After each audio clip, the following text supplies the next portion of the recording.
Good morning, everyone. Welcome to the Transportation and Infrastructure Subcommittee. I will call the meeting to order. Next item is the review and approval of the June 10th meeting. Anyone have any corrections, comments, motion? Move approval. Second. We have a motion and a second. All in favor, please say aye. Aye. Opposed? Motion carries. Item 3 are for information only, but Alan Stevens would like to do a quick presentation on, I believe, on item 4. And it's an opportunity to ask any questions you may have.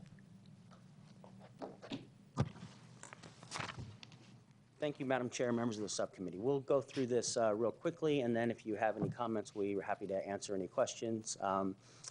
This Northern Area Infrastructure Phasing Plan is a new approach to update the existing infrastructure limit line.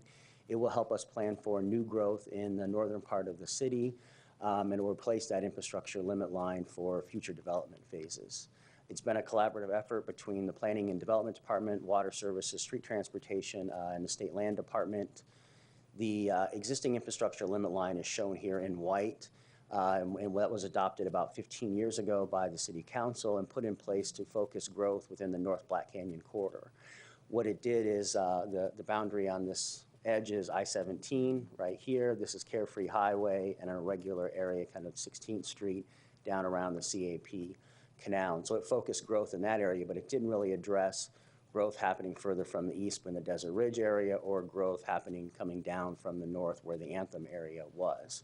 So we are proposing as part of this to look at a more comprehensive approach that covers that whole area, coming up with a phased approach that would work with the State Land Department on land sales for areas where infrastructure is closest to what exists. So that way it reduces the burden on the city as well as private developers to pay for that infrastructure to make development happen. So you see we come up with phase 1, which is ready for development now. Phase 1A, which needs a little bit of infrastructure provided by the developer. Phase 2 will need some additional studies and some substantial investment in infrastructure. And then phase 3 really are those areas like west of I-17 and south of Carefree Highway where there's no existing infrastructure. So it'll be significant things required of the developer as well as things for city resources to help upgrade water treatment plants, those types of things to service all those things in the far out future. So you see this is a map here that shows the area in the blue slash here is the phase 1. The crosshatch blue here is phase 1A, and then you get into phase 3 here in red going further out. And so you can see what we tried to do with this effort was provide different areas for land parcel sales by the State Land Department and home builders and commercial developers in different submarkets. So you have land available in phase 1, phase 1A, phase 2, and phase 3 within the Desert Ridge area. You have some of that same approach going in here and coming east over to Cave Creek Road, and then along the I-17 corridor coming down from Anthem first, and then much further off is development in this larger area west of I-17. With that, we're happy to answer any questions. Madam Chair, let me just add two quick things. The biggest driver of the phasing there is wastewater. The wastewater infrastructure necessary to serve that area is pretty substantial and complicated, and so and the second thing I was going to add is we've had extensive dialogue with the State Land Department, and they've really poked and prodded us on where these boundaries are and why. And again, it's mostly wastewater and a little bit water related. So I think we're in a very good shape in terms of having put these boundaries, these phases into a place that makes it a very logical sort of order of development. And so they're very thankful that we spent the time to do that. But we'll still be coming back when we go through the process. So. Yes, from this meeting, we'll go away and work with the infrastructure departments and come up with actual phasing policy and then general plan amendments to remove the existing infrastructure limit line and bring those forward in probably 4 to 6 month time frame, and then adopt the overall policy for the infrastructure phasing plan up here. Will that be included in the update we're in the process of doing? Update for the general plan? Yeah, it'll be referenced as part of that general plan. One of our big focus is trying to narrow down that book and reference separate policies. So this will be a separate policy that we'll reference, and then we'll update this policy as needed in the future. And will it go through the villages? Yes. Okay. Any other questions, comment? Councilwoman? Can you talk about, in terms of wastewater and flood control, which is very much on some of our minds, what is already budgeted in our capital improvement program? And so what are the budget implications of this phasing plan? Madam Chair, Councilman Gallego, so as part of this, we were not looking at, water, wastewater, and not any fees and money associated with this particular effort. And it doesn't really address any stormwater impacts. What it does is provide a mechanism for the State Land Department, who's the majority of landowner in this entire area, staff, and the private development community to work on how we can best sell land in this area to minimize infrastructure costs for all the various items, water, sewer, drainage would be in there as well, because we'd be seeking to build upon parcels that are closest to existing infrastructure. One of the key differences up here is that you have a lot of the wash corridors that are 404 washes, and they're protected waters of the U.S., so we have requirements that they have to preserve all of those wash areas, and so they don't have as much of a constructed drainage solution as you do in the southwest area, where we're having to put back in some of that stuff because of hundreds of years of agricultural uses, and so we don't have some of that natural drainage. So the stormwater circumstance is really different up here. The wastewater and water circumstance, most of this development we're talking about is well beyond our 5-year CIP planning horizon. So we don't have, in most cases, we don't have the money programmed yet. You'll see in the development impact fee item that we'll be talking about that there will be impact fees assessed for water and wastewater infrastructure in that area and water resources acquisition in that area. But again, that will come as the development comes, and anything that we would use to supplement water, wastewater infrastructure in that area would be in a future CIP. And then we have very few large parcels within the city of Phoenix available for economic development. So can you talk about that as a driving factor in selecting phasing?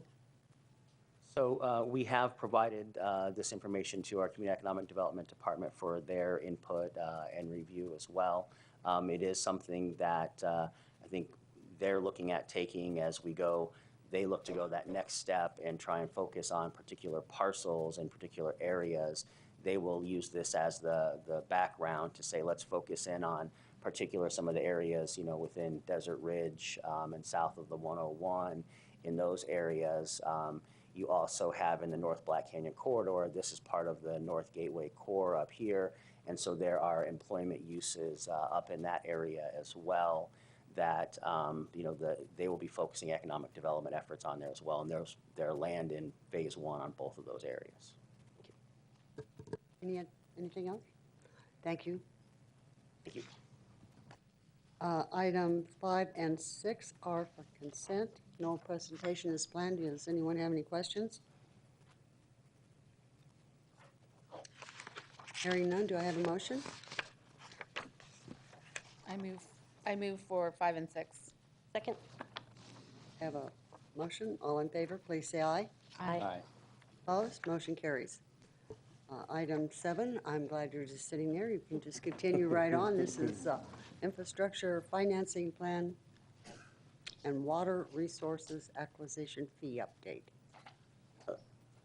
Madam Chair, members of the subcommittee, I want to introduce Chris DePero, who is the Impact Fee Project Manager up here, and I'll turn it over to him in just a minute to go through a lot of the details.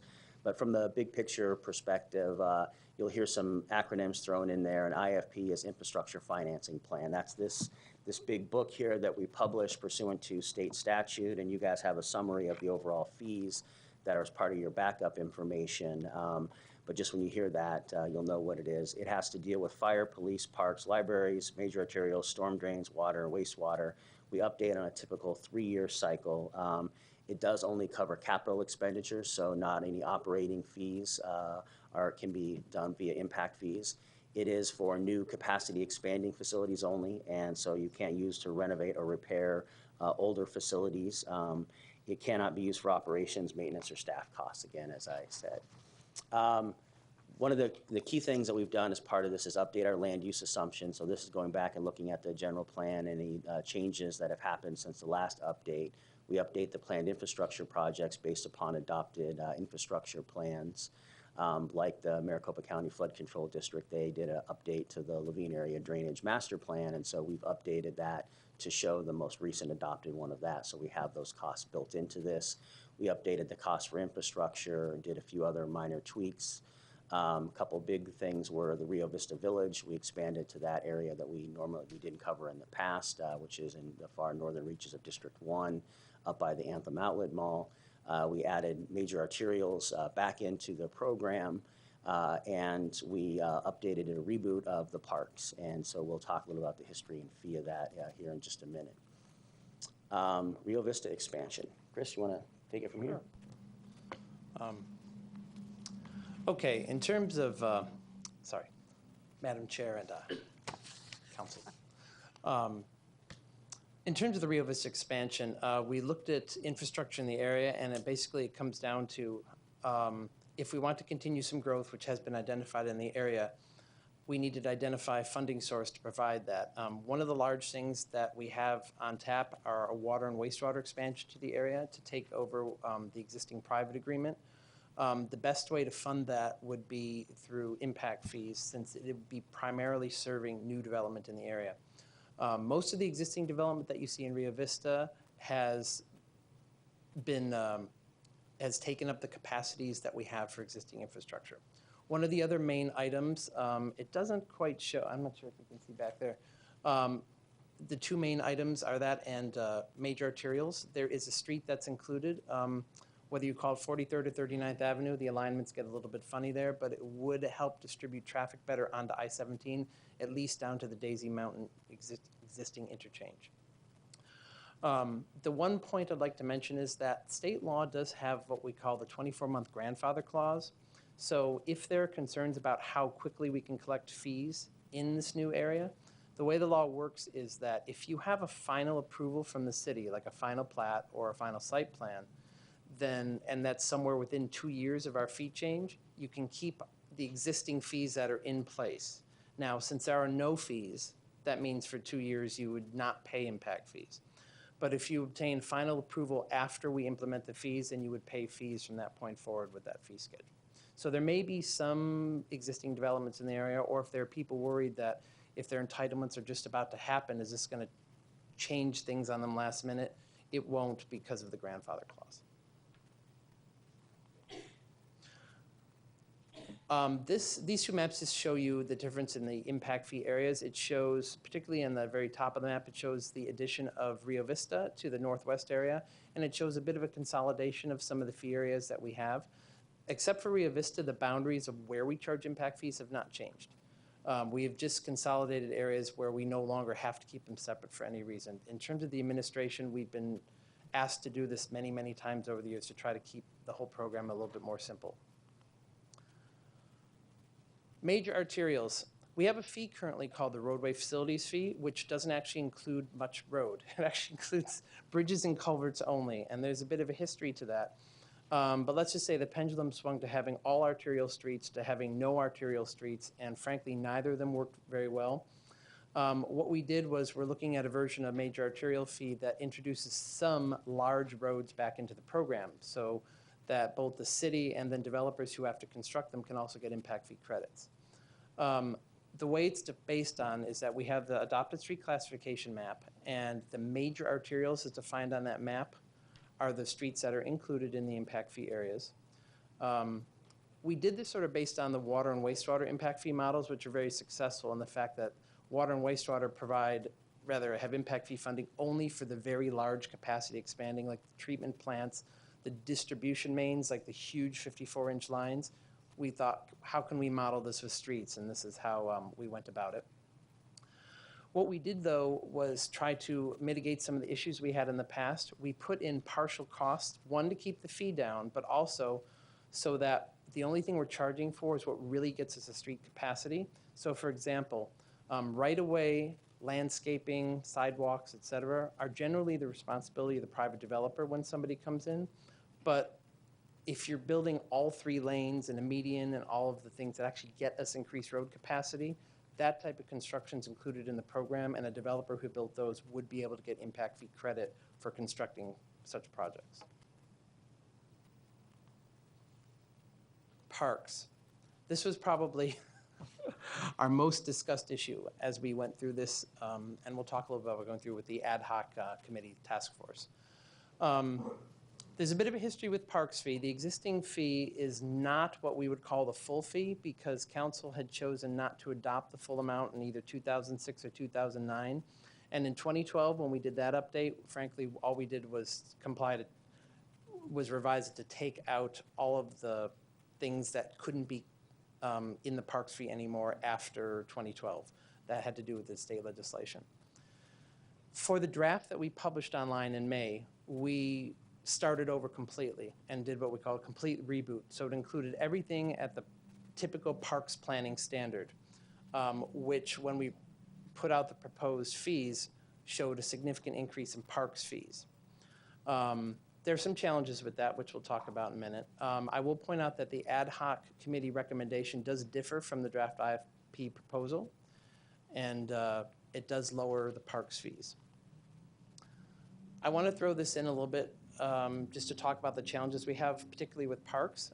There's a new requirement that went into effect in 2012 with impact fees that requires refunds requested by a property owner if we don't provide the infrastructure that we put in the big book and say we're going to provide. One of the things due to limitations in the methodology and state law was that $300 million in additional capital funding beyond impact fees would be required to provide all of the park facilities that we had stated in the book as published. That's partially because we're limited by state law in terms of how much or what size park you can provide, and it's also because the existing level of service for parks in these areas is lower than what parks actually likes to have. So because you can only provide by state law up to the current level of service, unless you're also funding any deficiency you might have, that's where the additional funding comes in for requirement.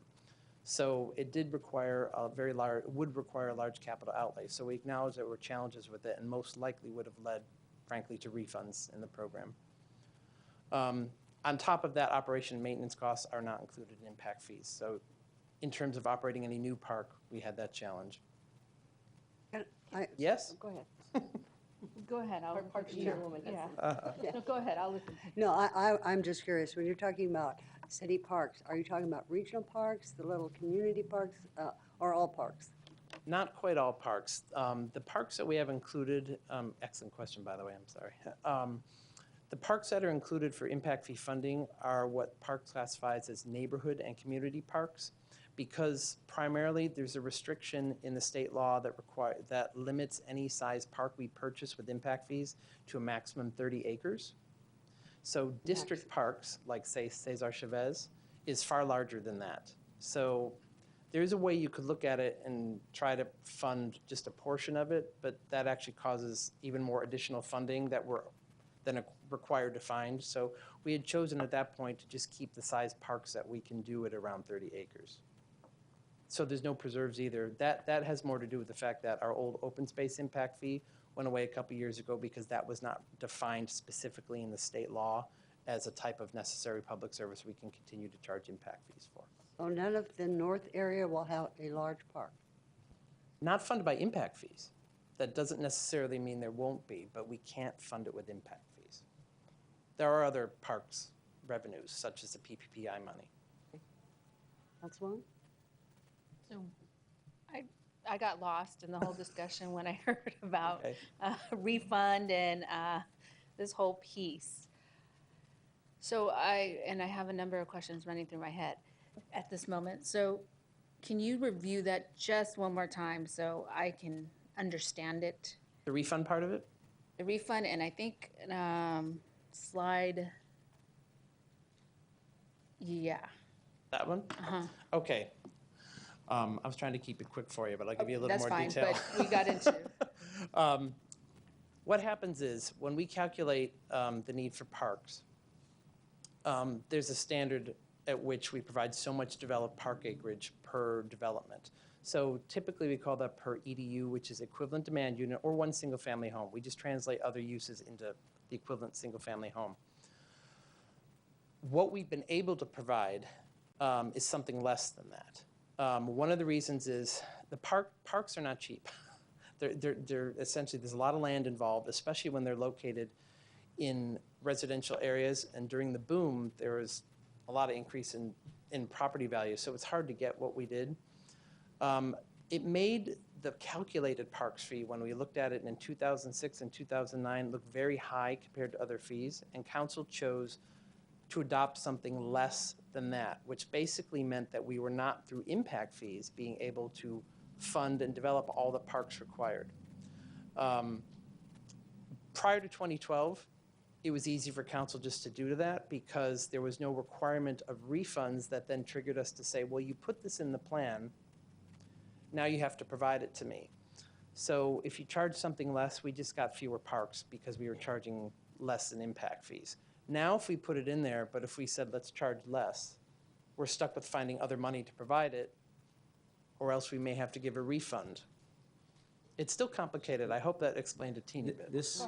Okay, now, I'm going to say this back and tell me if I'm right or wrong. The impact fee is to the developer, who then is included in the price of each residence they built. So you're saying if that plan showed a park and they paid the fee, charged the homeowner, and we didn't build it, we have to give the homeowner or the developer the refund? Homeowner. Homeowner? It is the owner at the time of the refund is requested. Okay. So they couldn't come in years later? It's usually the first one in would know? I'm sorry, I didn't hear that. How long would they have to go ask for a refund, I guess? There is no limit in the state statute. It just says if you don't provide it within the time frame stated, which we don't have a specific time frame, but that is a 10-year window. So within the 10 years, Okay. sometime after that, a refund could be requested, but there's no statement of limitation. So I just want to emphasize this reboot and this discussion is crucial to understanding where we get when we talk about the impact fee proposal that came out of the ad hoc task force related to parks, because previous impact fee programs allowed us to have a higher desired level of service, the gold standard of parks, if you will, by way of trying to provide an example.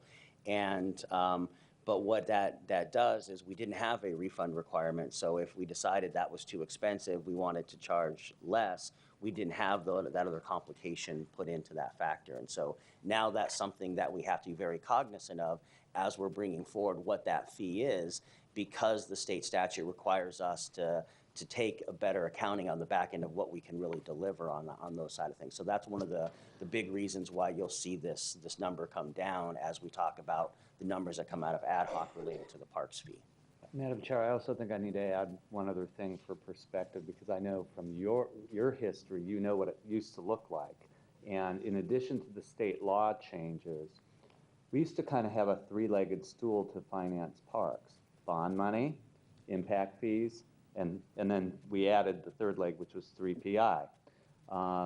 We spent a lot of 3PI money in the northern areas, but mostly it was the preserve acquisition element of 3PI. And we were going to get to the parks part of it later on over time. Well, as you know, 3PI flattened. We had to use it for some critical issues mostly not in the northern area. The bond program is essentially frozen, or we've spent the money that we could spend and now had to put off the rest of it.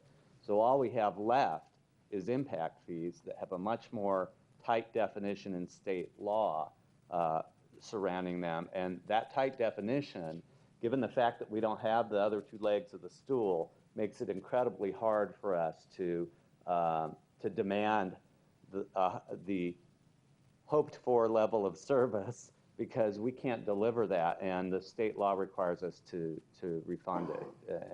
And also, it also requires us to be able to operate it. And so it is a different look than you saw the last time we did this. And it's really it's related to two things: the change in state law and the change in our other financing mechanisms. So maybe that helps kind of paint the picture for you. I think it does. Thank you. Any other questions? I'm fine. Okay. Just a quick overview for you. One of the things that this includes, we have a separate document out there for the water resource acquisition fee update. That fee is technically regulated by the same state statute as impact fees, although it's administered by Water Services and it has its own chapter in the city code, and it is charged citywide. The proposed changes in fees, as you see up there, are a slight reduction in the off-project areas. Off-project means not in an SRP area. On-project means it is in an SRP area. And you'll see there that in terms of the on-project areas, it was determined that actually no fee is needed in terms of the provision of water, I believe, because SRP is actually the entity responsible for providing any terms of backup for drought, et cetera, not the city. Because water resource acquisition has to do with providing supply, not actually the infrastructure.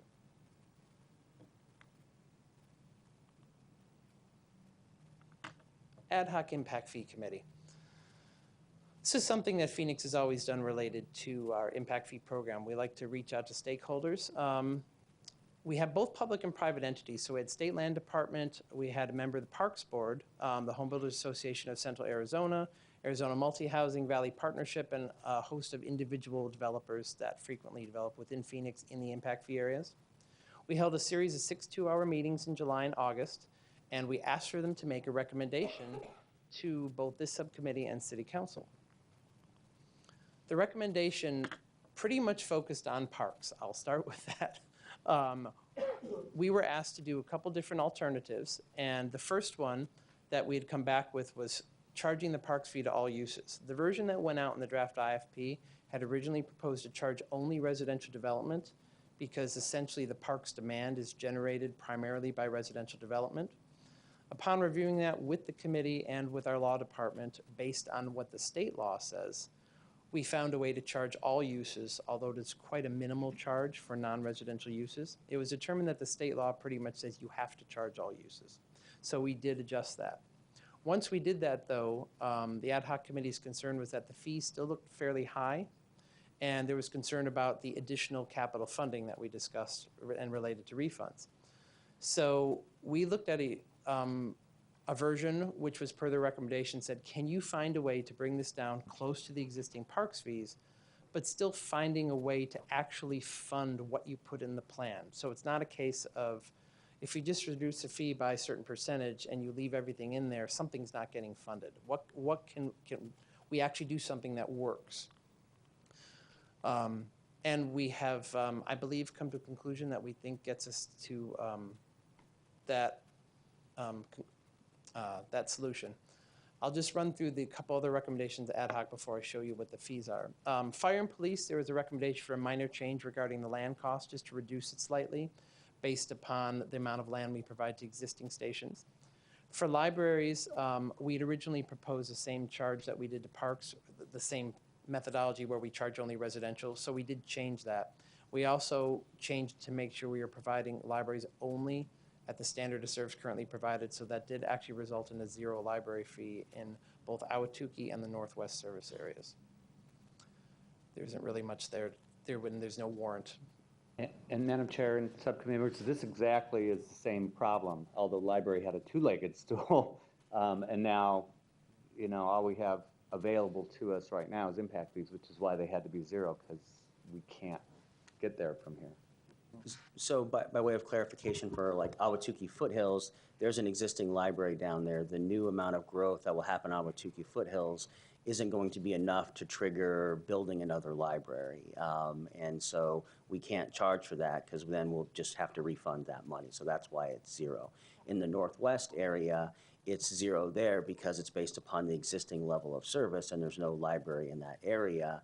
And the other part to that is. Service doesn't cost much.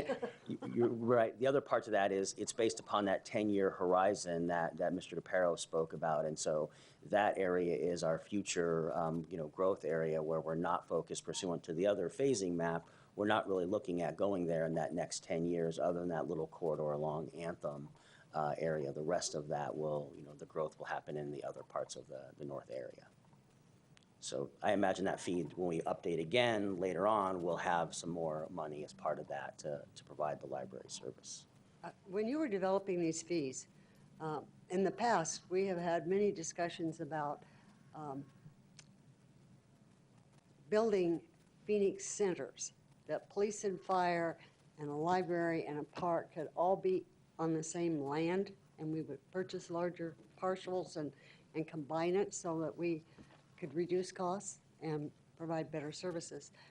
Was that included in any of these discussions, or are you still talking about individual land purchases for each one of these? No, that was in terms of when we analyze what we have existing, especially if it's already purchased properties. Ahwatukee is a good example. There actually is a parcel there where it's a combined land ownership and is meant to be for library, police, and fire, I believe. The issue is that, as Alan mentioned, in Ahwatukee, the amount of additional growth does not demand the construction of the library. So that's why, for example, even though it would lower the cost, there's no trigger to actually be allowed to charge the fee because the growth doesn't demand the actual facility. And it's actually true in the north too, Madam Chair. There's a jointly owned park and library site in the northern area as well along Sonoran Desert Drive. Because I remember seeing on the bond list purchases for library partial, a fire piece, and a couple others. And I was hoping that they weren't continuing to do that on an individual basis. They weren't. Only where it's specifically needed. But we actually already own a site in North Gateway that is parks and library together. And we own a site in Ahwatukee that I don't know about police, but I know it's fire and library at least. And it's next to the preserve 620. Questions? Thank you, Madam Chair. So to that point then, where we have these sites with, joint ownership, including maybe library, and we've decided that we can't build the library, those would be off. No, Well, go ahead, you're we shaking didn't your head decide no. we can't build a library. Okay. What we decided is, under the construct of state law, we can't use impact fees Okay. to fund that library Okay. at this time. Because, I was headed that this needs to be We on sell our the- list of city property to be No, sold. So, I okay, think if you understand. ask the library director, there will ultimately be the demand in these areas for another library. But you can't just chalk it up to the growth that's about to occur, Okay. which is what the state law requires us to do. So we certainly will look at that and think about that, and that's something that the Parks Department and we had extensive conversations about as well. But there's still the desire to provide that service level one day when we have the other financing mechanisms available. Thank you. Councilwoman? Can you speak a little bit about what state law requires us to do in terms of the geography we look at when we're determining levels of service? So the state law was changed to say that based upon our existing level of service in that area. Previously, it was you were allowed to charge just upon your existing standard of service. So as long as you had some adopted standard of service, you could provide and require that to be paid. So that's why the parks fee is so different. It was based upon that desired level of service that was an adopted standard, but it wasn't what the city was providing to existing residents in terms of parks. And so to further complicate it, when that state statute was changed, it does limit it to those areas. And that will create some future issues for us to look at and work on that state legislation, because as Chairwoman Williams pointed out, if there's no library in the area, there's no existing level of service from which to do something in the future. So that's something that we'll have to work on, in that regard. Can I also just add, though, the idea of level of service has evolved from many years since impact fees first went into place across the country. I think the early 80s. There's a lot of case law out there that talks about exactly what you mean by level of service. And one of the issues has to do with you have to have a nexus of however you're measuring it. The reason that we have service areas the size they are is that you have to figure out, will the people in the designated service area, or will all the development benefit from all the projects that you have in that service area? So if you make them too large, somebody, say for example, there's a case where in a prior version we had a northern Parks fee area, but if you're in Rio Vista and we're developing a park in Desert Ridge, and it's a small park, not a regional park that's a draw, how likely is that really, especially if you were before a court, that the people living in Anthem would be using the park in Desert Ridge? Probably fairly low. So that's why the service areas can only be of a certain size, because there has to be a belief and an understanding that everything in it is serving everybody. That's why you're paying the fee. You will get benefit from all the projects we have listed in each service area. I hope that helps clarify. So for stormwater infrastructure, anywhere that would be flooded by that project is That's in? exactly why we use the area drainage master plans for storm drainage, because the entire area drainage master plans done by the flood control district serve the entire area. If you have a project that only helps one very small area, subdivision lot, technically by law and case law and state law, you could only charge the people who benefit. You couldn't get money from elsewhere like we can in other types of city revenue sources. That's one of the biggest limitations of impact fees. And then in, like, for example, the Parks Infrastructure Plan, they have the southwest area, which includes Estrella North, Estrella South, Levine West, and Levine East. Can you talk about service areas within that larger and then the four? Yeah, the reason being is we have, the way we charge in the actual administration of impact fees is we have to go to the lowest common denominator in terms of when somebody comes in and has a project and they say, okay, I'm in this area. Wastewater fees are actually our lowest common denominator in the sense of the smallest areas, because it's very, very specific in terms of how wastewater flows. So those are the smallest areas. We don't quite need the same size service areas for the other ones, so we've combined the building blocks. But for example, in the Southwest, if you're in Levine East, you're going to have a different wastewater fee than Levine West, but the other fees are pretty much going to be the same. It's going to be the Southwest fee, which is Estrella North, Estrella South, Levine West, and Levine East. But that's why you see the smaller ones on the map. We determined that the slightly larger service areas were appropriate for different fee categories. So, for example, the water fee in the northern area is the entire northern area, because that's all served by huge infrastructure and treatment plants serving the north, the entire area. Everything that's being paid for with the Northern Water Impact Fee serves everyone in that service area. Did that answer your question? It did. Okay. Thank you. All right, we'll finish up so we get to the fees. Yes, sorry. So this is where we've gotten to. This is a chart that's a little bit different than what is shown in the draft infrastructure financing plan that we posted online in June. I've highlighted in red what the changes are. So you'll see in the 4 major service areas there how the proposed fee has changed. And actually, I should have highlighted the library's fee in red as well, because it's slightly different from what we had published. But anyways, it's the first 4 on the chart there. What you'll see if you look at the changes in the parks fee, which is the 3rd fee down there, you see some substantial, actually, you know what, I'm sorry, I don't have what we had Increases, published yeah. there. That's actually, you'll see the comparison to existing on that chart there. And you'll see in the Northwest, primarily because of the lack of existing service, the fee would actually come down fairly significantly. Otherwise, in the Northeast, Southwest, and Ahwatukee areas, the fee is pretty close to what we have. Keep in mind that much of the methodology we had done in the past that got our existing fees had to do with council recommending, could you take X percent off? Could we take this percent off just in Ahwatukee? Those are things that under the current state law would be very, very difficult to defend. So it's not really possible to get an exact fee, but we do feel that we got something very close to the existing fee. And if you look at the aggregate at the bottom there, in the Northwest, the aggregate fee is charged to one single-family home would come down about $4,000. It would go up in the Northeast primarily because of changes in the major arterials fee. There's quite a bit of roadways that would be demanded in the Northeast area. There's also some minor changes to water and wastewater. it's very, very slight, but it does total up a bit more in the northeast.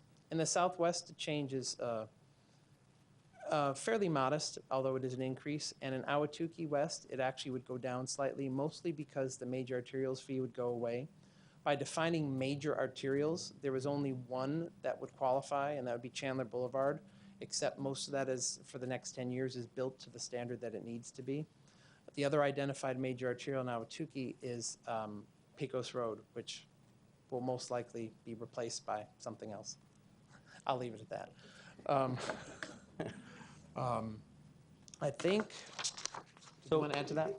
Yeah, I would just highlight on this, if you think back to our discussion on the Northwest, the reason that goes down is in our next 10-year horizon, we're not anticipating as much growth and development in there. Where under the old impact fee program, you put in all of the future infrastructure based upon build out, and so that got you a much higher infrastructure cost. And now we're saying what would happen in the next 10 years in that particular area, and that's why that number goes down, where the others all go up. If we were looking at the same number of development happening, that number would go up too based upon costs. And then with that, staff is recommending that the subcommittee recommend approval to the full council of the draft infrastructure plan and the water resource acquisition fee as recommended by the ad hoc fees task force. It does comply with the state requirements for the impact fee methodology, and it is something that staff believes is the best approach to getting the necessary infrastructure that we need to service future growth within those areas.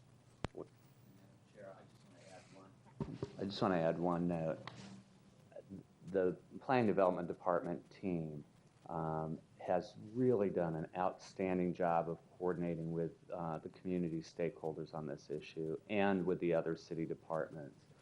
Sometimes in the distant past, this thing was sort of a realm that was a little bit isolated, and some of the other city departments, some of the community stakeholders didn't feel like they had a good grasp of and understanding of an involvement, engagement in this process. And I really want to compliment the entire planning and development team.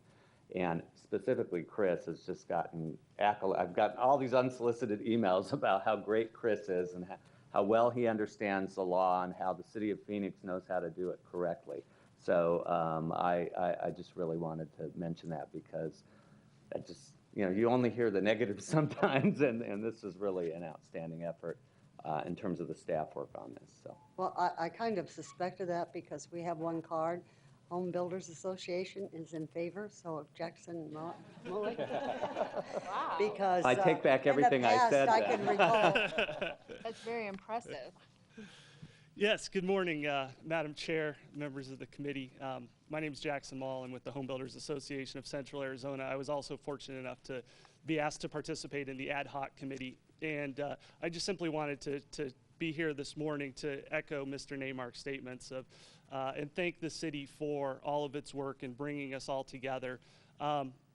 We felt very fortunate to have Mr. DePero as the leader of this committee, and there's few in the state of Arizona that bring the level of expertise and knowledge on impact fee methodology that he does. So we felt very fortunate of that.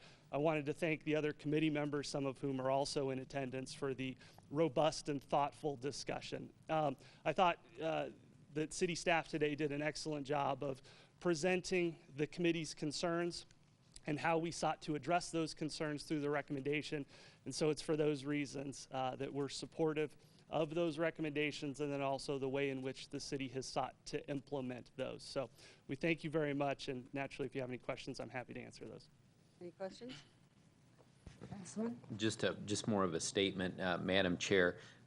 Thank you to the home builders for your involvement here, engagement in this, and just want to let you know, and please let your members know, the city of Phoenix is open for business when it comes to home building, and we appreciate all the work that you've done on this. Thank you very much. I too want to thank you for participating and all the other members of the committee. I know you've been at this quite a while. It is very complex, and thank you for not only sticking with it, but coming up with reasonable amounts. And I think that's important for the city of Phoenix because we do want to continue to grow. And this, I believe, puts us on the right track. So thank you very much. Thank you. Do we have a motion?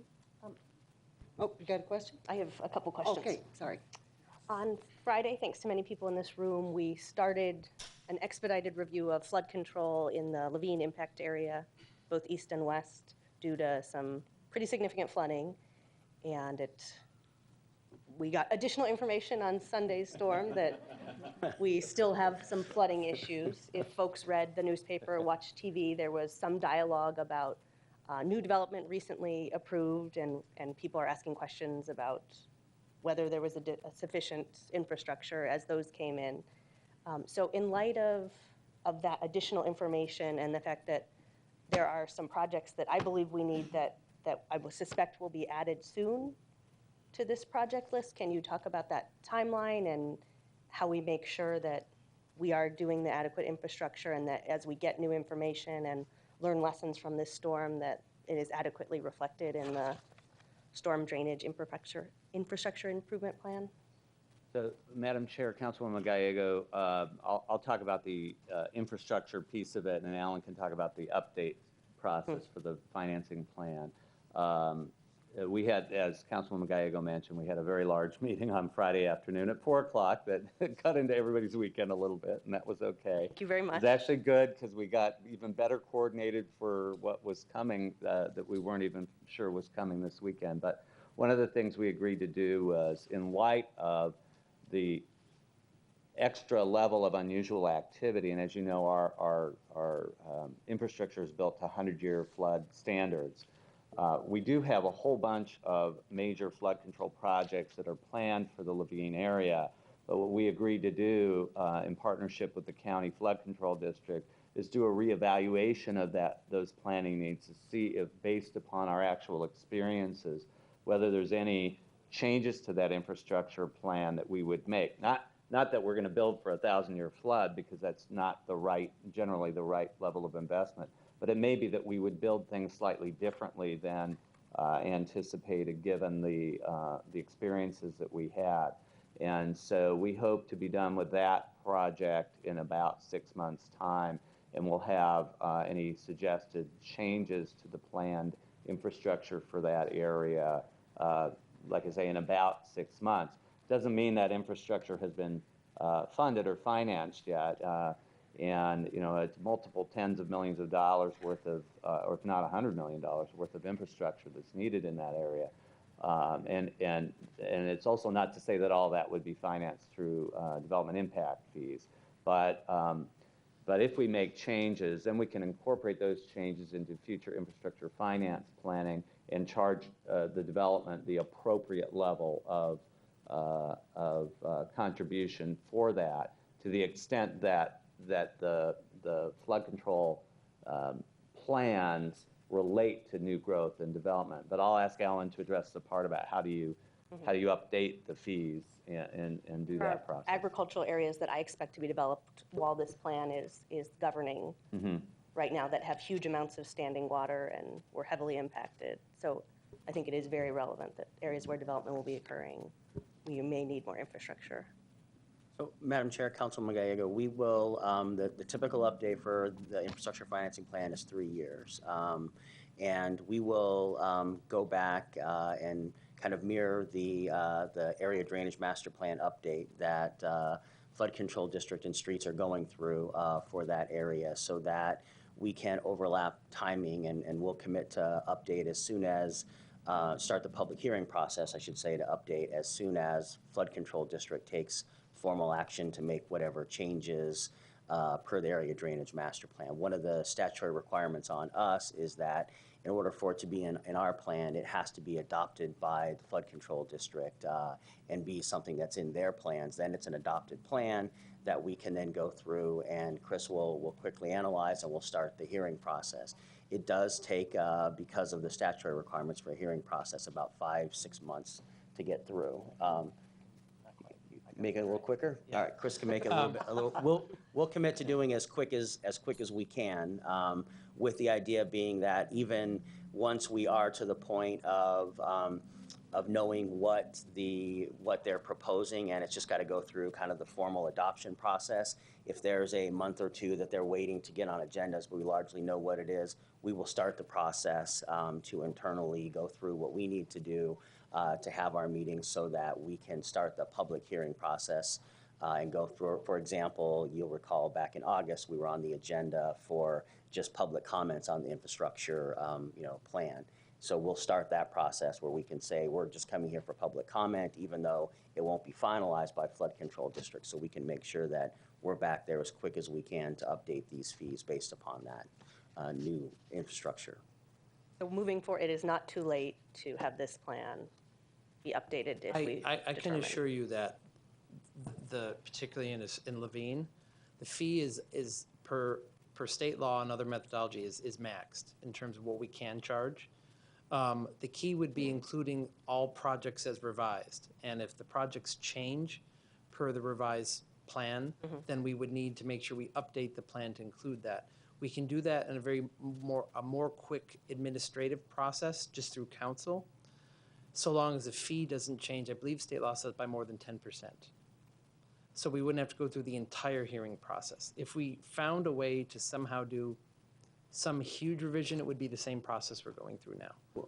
And we'll look at exactly how we do that, because what the councilwoman has directed flood control district and staff to do is update that existing plan. So it may be that based upon those updates, it triggers the need to do the full process versus the 10% variance that we're allowed with that shorter process. But we'll have to analyze that based upon what we get back from them, and once we have that information, we'll sit down and talk with you so you understand timing of it, and we'll commit the resources to get it done as quick as we can and meet our statutory requirements. Great, thank you. And then switching gears to parks, some folks in the Southwest impact fee area, the Levine Association of HOAs had contacted our office about parks and feeling that the newly proposed standards for parks would not allow maintenance of efforts, so they have asked us to look very closely at those calculations. And That's never been permitted, even prior to 2012.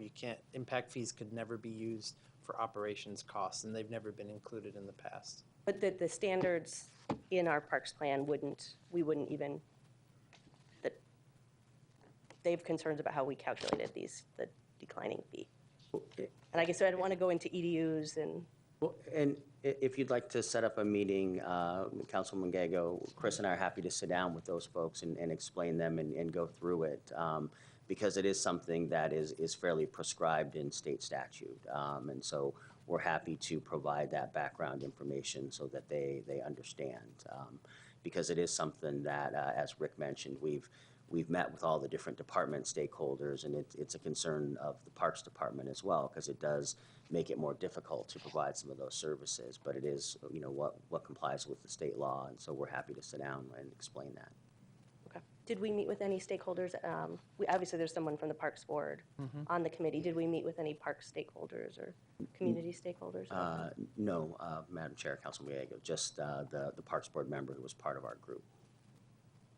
Thank you. Councilman Gates?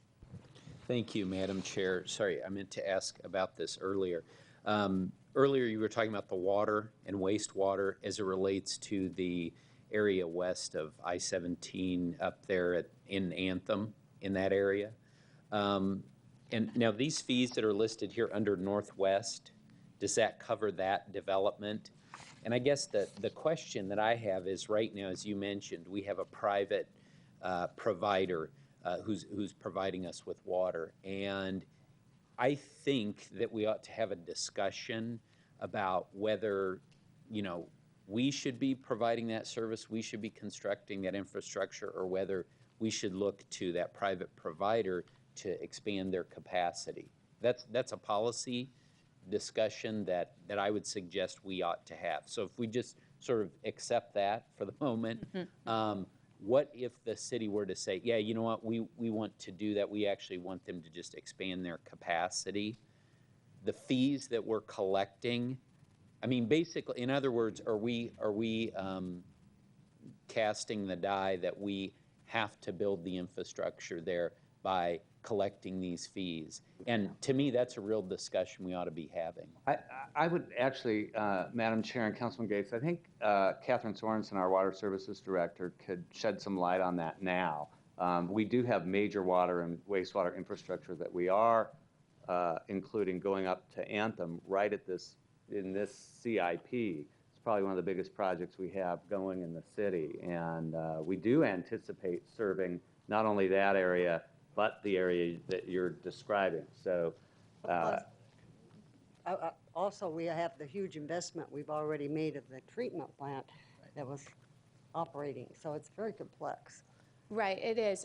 We can certainly take a look at this, but actually, we do provide the water service. We just have to wheel some of it through some infrastructure. And then on the wastewater side, they are providing some service, but we actually already have on the books and are starting projects to bring that service further north. We would not at this time recommend looking at expanding the capacity of the private provider to provide those services to our residents.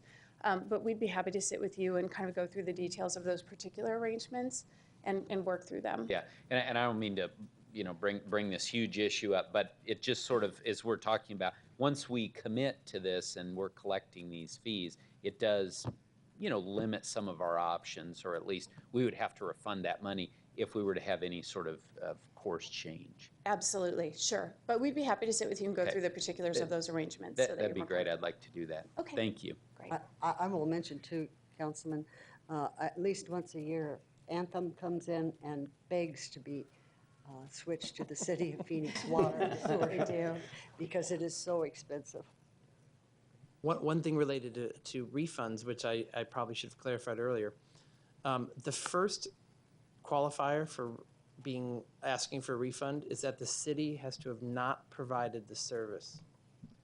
We won't be giving permits without making people hook up to water. So you can't ask for a refund whether or not it's private or they're getting water. So the refund would not be due in that case. So yeah, that's an important clarification. So even if we didn't build the infrastructure ourselves, if we provided the service in some other way, so in other words, just to take kind of an example, like if we had a private group that built a park and operated the park, I'm not suggesting that, but I'm just saying, if we did that, we wouldn't be required to refund the fees because we're providing the service. I think you stumped him. Yeah. It would have to qualify as a city-provided public service that anybody could use, and the way the water is delivered in terms of in the Anthem area right now is considered city service, as Catherine pointed out. Somebody providing a private park, it wouldn't be quite the same thing. A park that was open to the public, though. Yeah. No, I think it'd have to be a public park Okay. run by the city Okay. to meet that. We can have this That's my discussion call, offline, right? yeah. Could it be a public-private park where we do joint efforts, or the city provides the park, but maybe they help with the maintenance? I think the key is the money we collected would have to have gone into that. Park. Yes. In other words, like, we would be open for refunds or being frankly sued if we didn't spend the money we collected on the infrastructure. Simple as that. Okay, so possibilities. Thank you. Do we have a motion on this? To move this forward to Move the council? approval. Okay, Second. we have a motion and a second. Any further comments? All in favor, please say aye. Aye. Opposed? Motion carries. 3 to 1. Thank you. We will go to item 8. Maria Hyatt and Christine McKay. This is on the Phoenix Central Station. Madam Chair, members of the subcommittee, staff's here today to talk about what is an exciting project and we believe will be a fine addition to the downtown and a fine addition to the transit system. And so Maria Hyatt and Scott Sumners are here today to walk you through the details of the project. I also want to acknowledge that we have Bill Smith from Smith Partners. Bill, if you could raise your hand just so they can actually see you, in the room, who is the recommended developer for the site. And so with that, I will turn it over to Maria Hyatt to start the presentation. Madam Chair, members of the subcommittee, it was probably 12, maybe probably 12 years ago, when I was on the light rail project, I was meeting with a businessman who was talking about having to have trucks that were making shipments or bringing shipments to his facility having to make a U-turn. And he was very passionate about how that was going to increase his costs and make him a much less effective businessman, and he would have to pass those costs on to the public. But at the time, I kept thinking, well, we're talking cents here, and it can't be that much money. But now that I am in this position running buses, I do know that every mile, every foot that you go costs money, especially as we pay for our service from our private contractors on a cost per mile basis. So as we look at Central Station, what we really look at is what our primary needs are for this site. And in the past, it really was to have the buses come in to the site and provide that hub and spoke connection out into the different reaches of the city. But over the years, as our system has gotten much more efficient by providing that service on the mile streets, we have less of a need of having them come into one place, and instead they can be wrapped around and be much more effective in shortening that distance that they ride, especially when we pay about $7.60 per mile. And that seems like a small amount, but it does add up over time. So as we look at what our absolute transit needs are for Central Station, they really are for the transit center functions. So having the ability for our passengers to buy conveniently their fares, for us to provide that lost and found service for bus and light rail, for providing money counting, as well as being able to send out our fare media to more than 800 vendors across the city who help us provide that fare in easy, convenient places for our passengers to buy. So as we looked at that, we saw that we had the potential to bring in joint development on this site. And it was even better when we had private interest in this site. And recently, in fact, August 25th of this year, the Federal Transit Administration issued brand new regulations on joint development, which we had already been following because they'd been drafted for several years, but really just goes to show the commitment that Federal Transit Administration, the federal government, as well as the city seeks in providing new opportunities for new revenue to go back into the transit system, as well as helping our city be a great city.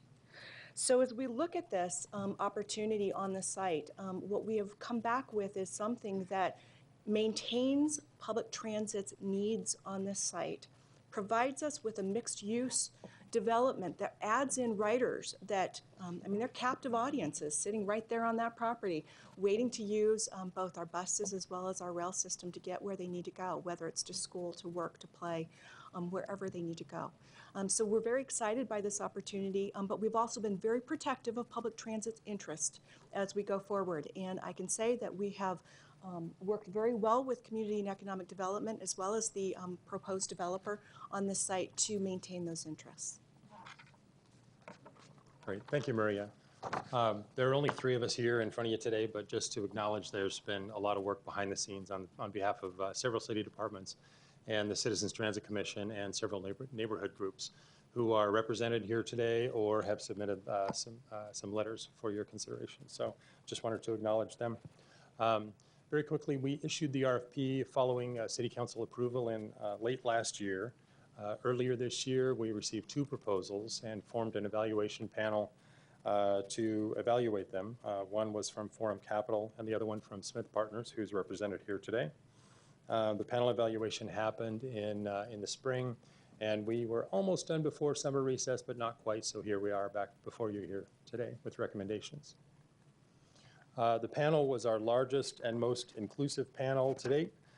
In addition to 4 city staff members, there were 8 representatives of the community in the group. Several from neighborhood organizations and also representing adjacent property owners, ASU, the Citizens Transit Commission, and others.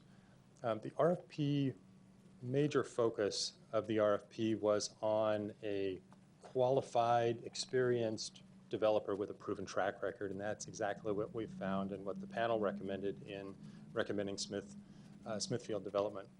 An experienced developer, 9 towers in Chicago, similar to what he's proposing here, and also experience in Phoenix. The project over at 36th Street in Campbell called Domus opened last year, and another project has started construction here, also by Smithfield, up at the 51 at 16th Street and Georgia. So this is what the developer has proposed. For orientation, south is kind of to the right edge of this slide. Civic Space Park is in the center of the slide. You see on the bottom left the historic post office. On one end of Civic Space Park, and the new tower with the big yellow arrow next to it is what is being proposed here to bookend the south end of Civic Space Park. Looking at this in just a little more detail, the design is very, very conceptual at this point. But from kind of a diagrammatic standpoint, on the left-hand side, the site is bordered by Van Buren on the south and First and Central Avenue on the east and west sides. The tower, there's really 2 parts to this development. One is a residential tower about 34 stories, and the other is a parking garage with commercial space at the street level. The tower is the yellow, and the garage here is the brown. And then over on the right-hand side, what you can see is the same kind of development in a section. Tower approximately 390 square feet, so just for context, that's a little bit taller than City Hall. This is just another view of the proposed tower looking south on First Avenue. Civic Space Park on the left-hand side and the historic post office again, and then light rail you see running on First Avenue. One of the advantages that the developer, Smithfield, had in this proposal is that this is a very complicated site from a transportation standpoint. It's bordered on 2 sides by light rail stations. There's a lot of traffic surrounding the site, and the developer clearly understood this and reflected that in the proposal. Lots of attention to detail, and what you see on the left-hand side here is kind of a circulation diagram for pedestrian and vehicle circulation in and around the site. Street level design really has to work for transit purposes, and that's really what we heard at length when we visited with the Citizens Transit Commission. There was a lot of discussion about how does a transit rider connecting from this mode to this mode get from this end of the site to the other in an easy way that is convenient. So really the focus here is on activating the edges at street level, especially along Van Buren, creating a walkable environment with shade, trees, and you see in the bottom right image here a shade canopy that's being proposed, cantilevering over Van Buren Street that might provide a great amenity for transit passengers and downtown visitors just in general. Really just an efficient, convenient, comfortable environment that's interesting. So business terms. There are 5 slides. I'll go through them pretty quickly here. Essentially, this first one focuses on scope and schedule. So as mentioned, 475 apartments, 475 space garage, street level commercial space to the tune of about 30,000 square feet.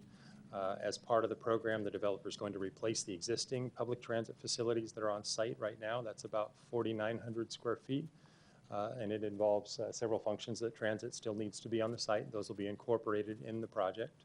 And then in addition to that, public amenities, such as street trees and shade and lighting and things like that.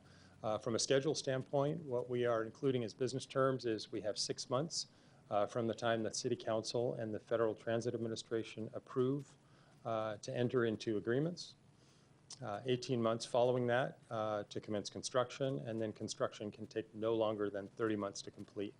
There is an option that we've included in the terms for a 2-year extension if the financing, if the market is very challenging and the city agrees that it's challenging, we can grant a 2-year extension to the start. From a property standpoint, we are talking about one parcel right now that is about 2.6 acres, and we're talking about dividing it into several smaller parcels. And that's what's reflected on the screen here. On the top part of this slide is the north parcel, where the Polk Street alignment is going to be, and where the developers proposed to put in a dog park. This would retain in city ownership, and again, the developer would improve and maintain the entire site, all 3 of these parcels. But the north parcel is really the least impacted. The city would retain ownership, really not much changes there. The tower parcel is the yellow one in the middle, and what we are proposing here is a GPLET, a government property lease excise tax, with a duration of 25 years. And there's also a phasing option that we've included here if the market is challenging and the absorption is going to be a challenge. We've included an option that the developer can actually build 2 high-rise towers, and we've stipulated that they need to be a minimum of 20 stories and 200 units. Then there's a time limit, of course. If you build 1 tower, you can't take forever to build the second tower. You have to start the second tower within 2 years. The south parcel is a longer-term agreement. It's a 99-year. There's actually a series agreements that would allow garage and commercial space to be used by the public transit department, by the city, and by the developer for respective use of the spaces. Why 99? 99 years was as long a term as we could get comfortable with. This is a complicated agreement that it's in our best interest and the developer's best interest to maintain over the long term financially. Beyond that, we weren't comfortable going to 100 years. And the structure will last 99 years? If the structure does not last 99 years, we would, of course, have an ability for mutual termination. Thank you. All right, from a financial standpoint, the city gets several payment streams and savings, and those are, we've attempted to capture those on the screen here. The tower lease, which is the top line, the payments are on a 25-year schedule, and essentially this is lease to own. So all we've done here is we've taken the appraised value of that parcel, and we've done a stream of payments that equal to that appraised value on a net present basis over 25 years. So the total of those payments is $2.8 million. The actual appraised value is only $1 million, but the payments happen a little bit later, so that's why the payment's higher. The operation cost savings is the second line item here, and that incorporates 2 savings. Really, public transit spends funds right now for maintenance on the site and utilities. And we've shown, once again, an annual average and a total savings over the term, 25 years. City sales tax includes both rental sales tax for the residential units and utility sales tax. Commercial space that we've shown, again, that is 30,000 square feet that the city would get use of for $1 a year at the street level of the garage. And the value of that, we've taken a very conservative approach, and the value of that averages over the term is shown here. Probably the most significant deviation from prior agreements that we've presented is the revenue share. That's several lines down. And that is to say that if the developer does well, if the project does well, if it rents, and if it is occupied to the level that is being projected, and they're pretty conservative projections, then the city would share in the benefits of that. So essentially, it's the detailed calculation is 20% of net operating income over the developer's 10% return on equity. So we need to capture that very detailed in the development agreement, but we're estimating that over 25 years that would generate approximately $4.4 million. And then the last line is the city's construction sales tax revenues. Those happen one time at the beginning, and that's $1.4 million based on the value of the project. So in a nutshell, the annual average over 25 years in revenues and savings is about $1.3 million, and the total income and savings that are generated is a little over $32 million. Councilman Gates. Thank you. Just in one thing, too, that I would ask you to look at as a possibility is if we're getting 30,000 square feet for city and we have transit across the street in a building that we own, would there be an opportunity for some of those operations to move into this building, either freeing that up to lease that space to others, or even, down the road, could that be another opportunity to sell that building, again, in the vein of looking at, the opportunity to sell, yeah. Councilman Pastor is laughing at me. This is kind of the, a reoccurring theme, but at least something to look at, make it a win-win. It's all about selling these buildings. Yes, it is. It's about generating revenue for the city. right. Agreed. Madam Chair, Councilman Gates, we'd be happy to look at that option. Thank you. Thank you. Okay, and finally, on the bottom of the slide, there are other benefits that are not necessarily financial for the city up front, but the $82 million in private capital investment in our downtown is a fantastic thing. This would bring 475 new residential units and many more than that, people living downtown, 200 construction jobs through the duration of the construction, and about 20 permanent jobs long-term. One thing that's just important to note is over on the right-hand side, all of the totals here, the $32 million is only a 25-year look. So several of these line items would have savings and revenues that continue after 25 years. But frankly, 25 years is about as long as I'm willing to predict something flowing on a 1% or 2% escalation, and beyond that, icing on the cake. Yeah, Madam Chair, members of the committee, this is where it gets exciting for transit, because seeing that revenue stream, even for the 25-year, let alone the 99-year, that's new money. That's found money that then goes back into our transit system to be able to add in service to our community through a non-tax funding source. So this is something that we see nationwide as an opportunity, and it is just a great opportunity for us to be able to expand our service in the future. So what does the developer receive as part of the development agreement? Well, that's encapsulated on the slide here. They get use of the city land for the project. They get a government property lease excise tax for 25 years.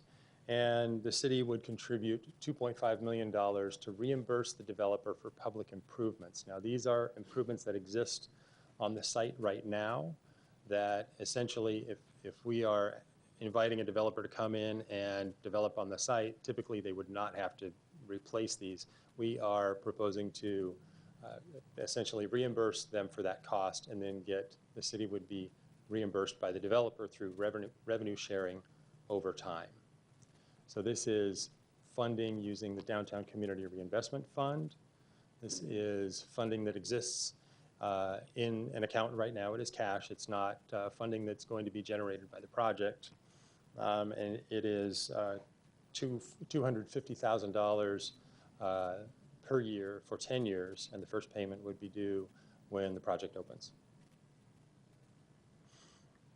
In addition to that, there is the possibility that there is an underground garage, remnants of an underground garage on the site. We have exhausted our efforts to try to figure out if they exist or not on the site, so we've included a contingency here. The developer picks up the first $300,000, and the city would pick up the second $300,000 for that cost, if it exists. And then finally, the last one is that the city would take the leadership in coordination with all the transit agencies that are involved, Valley Metro, RPTA, and probably most significant, the Federal Transit Administration. Any questions on this one? Okay. From a schedule standpoint, we are looking at approvals through the remainder of this year and into next year, design and permitting through 2016, with a commencement of construction probably in late 2016, early 17, and then a completion in mid to late 18, possibly into 2019. In terms of stakeholder engagement, we've been meeting with stakeholders over the past year extensively. Our first step was to work closely with the Federal Transit Administration, and we met with the regional administrator before even developing the RFP to make sure we were on solid ground. He confirmed that our approach was viable and looked forward to receiving our proposal. And pending approval by the City Council this month, we would continue that process in exploring this with the Federal Transit Administration to make sure we're dotting all the I's and crossing all the T's. We have also worked very closely with the Phoenix Elementary School District, and they've actually submitted a letter of support that may be coming to you here shortly. This is a culmination of efforts over the past year to really help understand what the impact of the tax abatement program is to the school district and help to mitigate that. And at the end of this, they're supportive of this project. We've met extensively with 4 additional groups that are shown here on the slide: the Roosevelt Action Association, Evans Churchill Community Association, Downtown Voices, and the Citizens Transit Commission. We met with all 4 before issuing the RFP to get their input on the RFP, and we've met with all 4 after receiving the proposals to seek their feedback. We've actually met with Roosevelt twice, and we have a second meeting after receiving proposals with Evans Churchill tomorrow night. We included representatives of almost all of these groups on our evaluation panel. And so that's the Roosevelt, Evans, Downtown Voices, and Citizens Transit Commission, plus 4 additional community members on the panel, in addition to the 4 city employees. And just to acknowledge, while design has not started, this is very conceptual at this point. I think the diagrams that we've shown you are kind of the extent of the design that's out there. We look forward to working with these groups through the design process as well. And just to acknowledge, planning and development will be intimately involved in the review process and making sure that it meets all the requirements of the downtown code.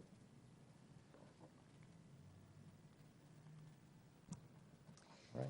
As I mentioned earlier, the FTA did release a new guideline for joint development. And what it established is that it wanted to ensure that the economic benefit was there both for the community as well as for transit. I mean, actually, they did an or on that, but we meet both of those. They also wanted to make sure that we were seeing a public transportation benefit, either through enhancing the effectiveness of public transportation or establishing a new coordination between it. We also believe we meet both of those.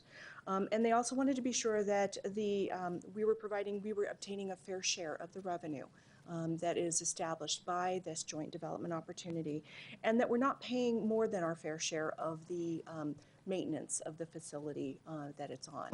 So when we go back to the Federal Transit Administration with this proposal, I believe we have solid ground on this, as well as meeting with the Region 9 Administrator, Leslie Rogers, in advance of this, in advance of the project.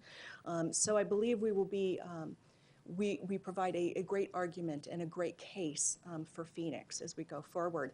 The other thing that they are always very strongly focused on is maintaining the substantial or continuing control of the property.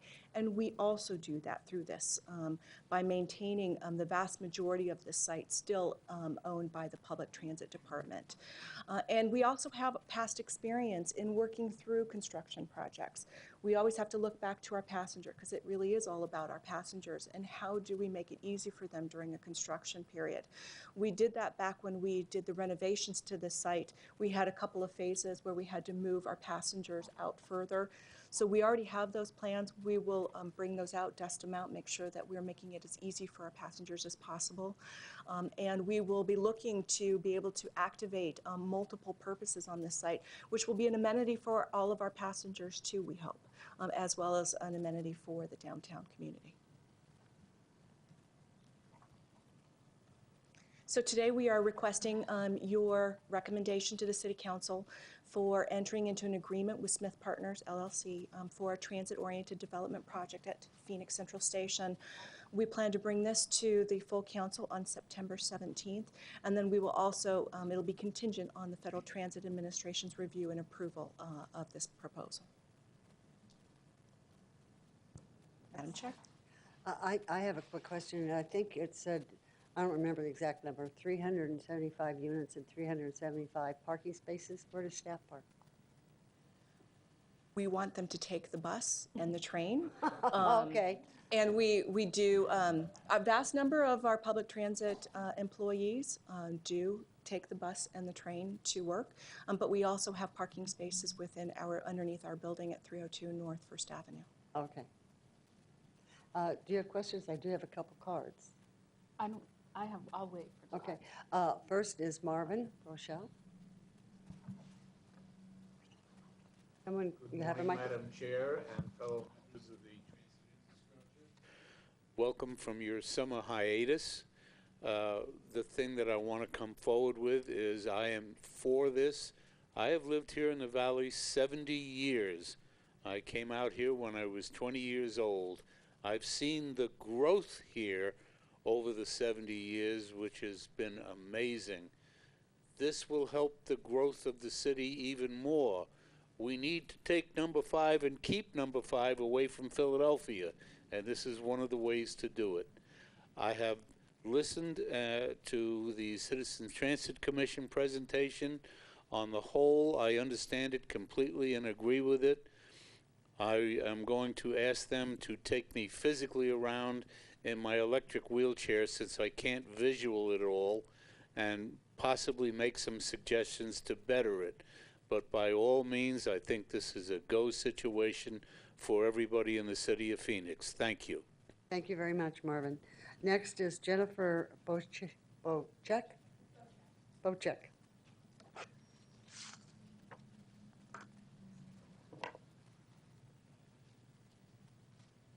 Thank you, Madam Chair and members of the subcommittee.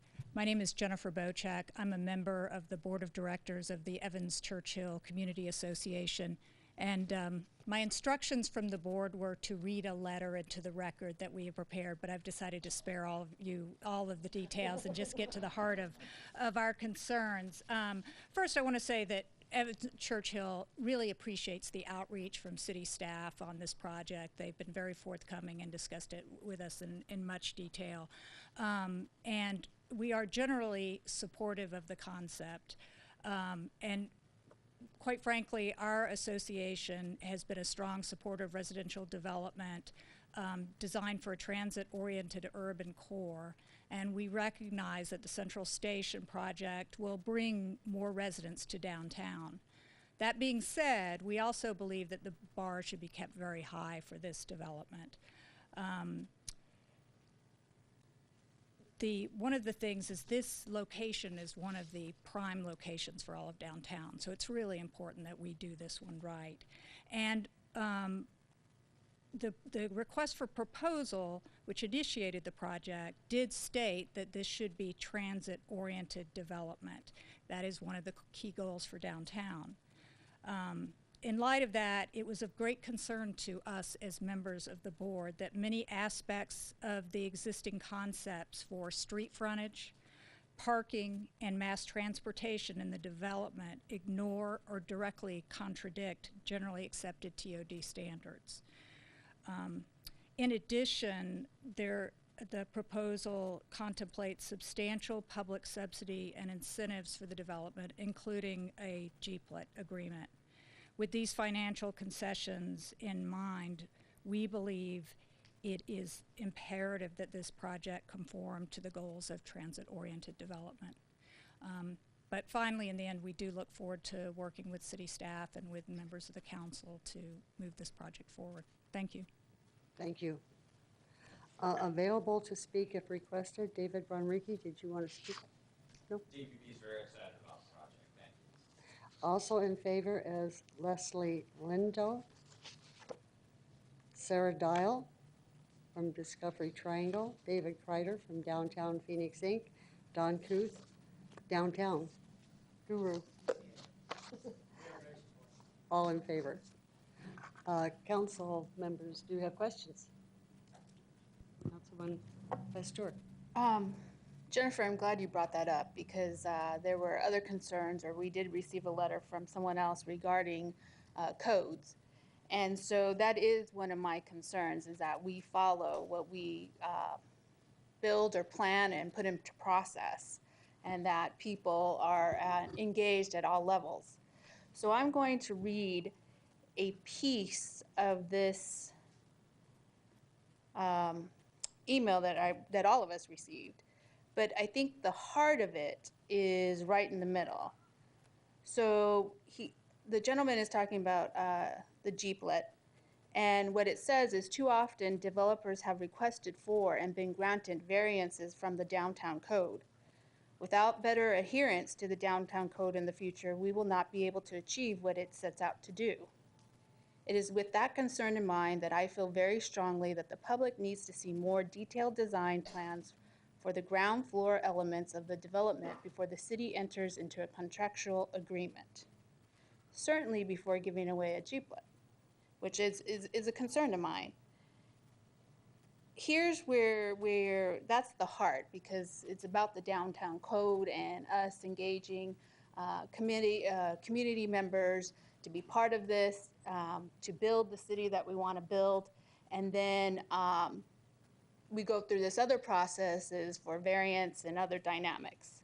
So that's a concern of mine. The other piece that is key to this is, in the past, city staff has taken the approach that we should should grant GIPLETs, I always say it wrong, and then convince developers to give us good designs. But the opposite is true. They need to offer us quality designs, and then we may have a GIPLET. We need to use the GIPLET as leverage to convince developers to give us the quality designs that they offer in other cities. I'm facing this not necessarily with the GIPLET, but just I'm facing this in planning areas and in the core areas that are being built. And the fact that we're asking for quality development, quality design, and then other cities receive it, but we're not able to because of the market and all the financing and all these other dynamics. So I think there is a concern in all of this, and I'm hoping once we have this larger discussion here that we can look at these concerns and honor them and have a discussion about them with those groups. So that's my 2 cents. Councilwoman? Thank you. Thank you for your hard work on this. And I've spoken to many of our commissioners and other people who've been meeting with you, so we appreciate the outreach and I appreciate the innovative, some of the innovative elements, like the fact that we may be able to share on the revenue if this is successful. I think that is a good model. Very consistent with some of the things Councilman Gates has been talking about. I'm not quite sure I'm with him on ground floor I'm not sure if you were proposing transit office space in the ground floor. I think that is such an exciting and dynamic property and very visual to many people in the downtown core that there's some other uses that might make sense for that. I think we do want something that really engages people at the pedestrian level and has that vibrant city so that when people come here for conventions and other things and walk around, they get to see our city at best and are excited to move here, locate their corporate headquarters here, and generally invest in Phoenix. So this is a gem of a property, as people have alluded to earlier, and the ground floor is very, very valuable. And so I agree with Councilwoman Pastor that we need to make sure we have very, very good design, and have been talking with some staff about whether we could send the ground floor elements to the Central City Village Planning Commission for review. And so our approval today would be contingent on the design review going to that body, which includes representatives of Evans, Churchill, and others, so that we make sure that we give the developer the certainty he needs to move forward and get financing, but that we don't give up our seat at the table to make sure we have the kind of design elements that really creates the downtown we all want to see. So I don't know if it's time to make a motion, but that would be my proposal. Councilman Gates, I'll have him make comments and then we'll have a motion. Thank you, Madam Chair. And I agree with the point made by Councilwoman Gallego. Maybe it's a mix. 30,000 square feet is quite a bit. Maybe there's a mix of some transit sort of back office space and on the street. But I would agree. We want that to be vibrant. Currently, right now, there's not a lot of retail on the streets like across the street. But hopefully that will be growing over time. And I look forward to that. Look, this is a complicated project, and I really tip my hat to staff for taking this on. And this is exactly what we need to be doing in this environment to encourage this type of development. I mean, the fact that we have so many pieces here and that you brought them together, I really thank you for your effort here. It'd be easy to just say this is too hard to do, but you didn't, and I thank you for that. Just want to comment on a couple things, and I have a couple questions. One, the shade, I think that's great. That's something that my colleagues and I have been talking about a lot.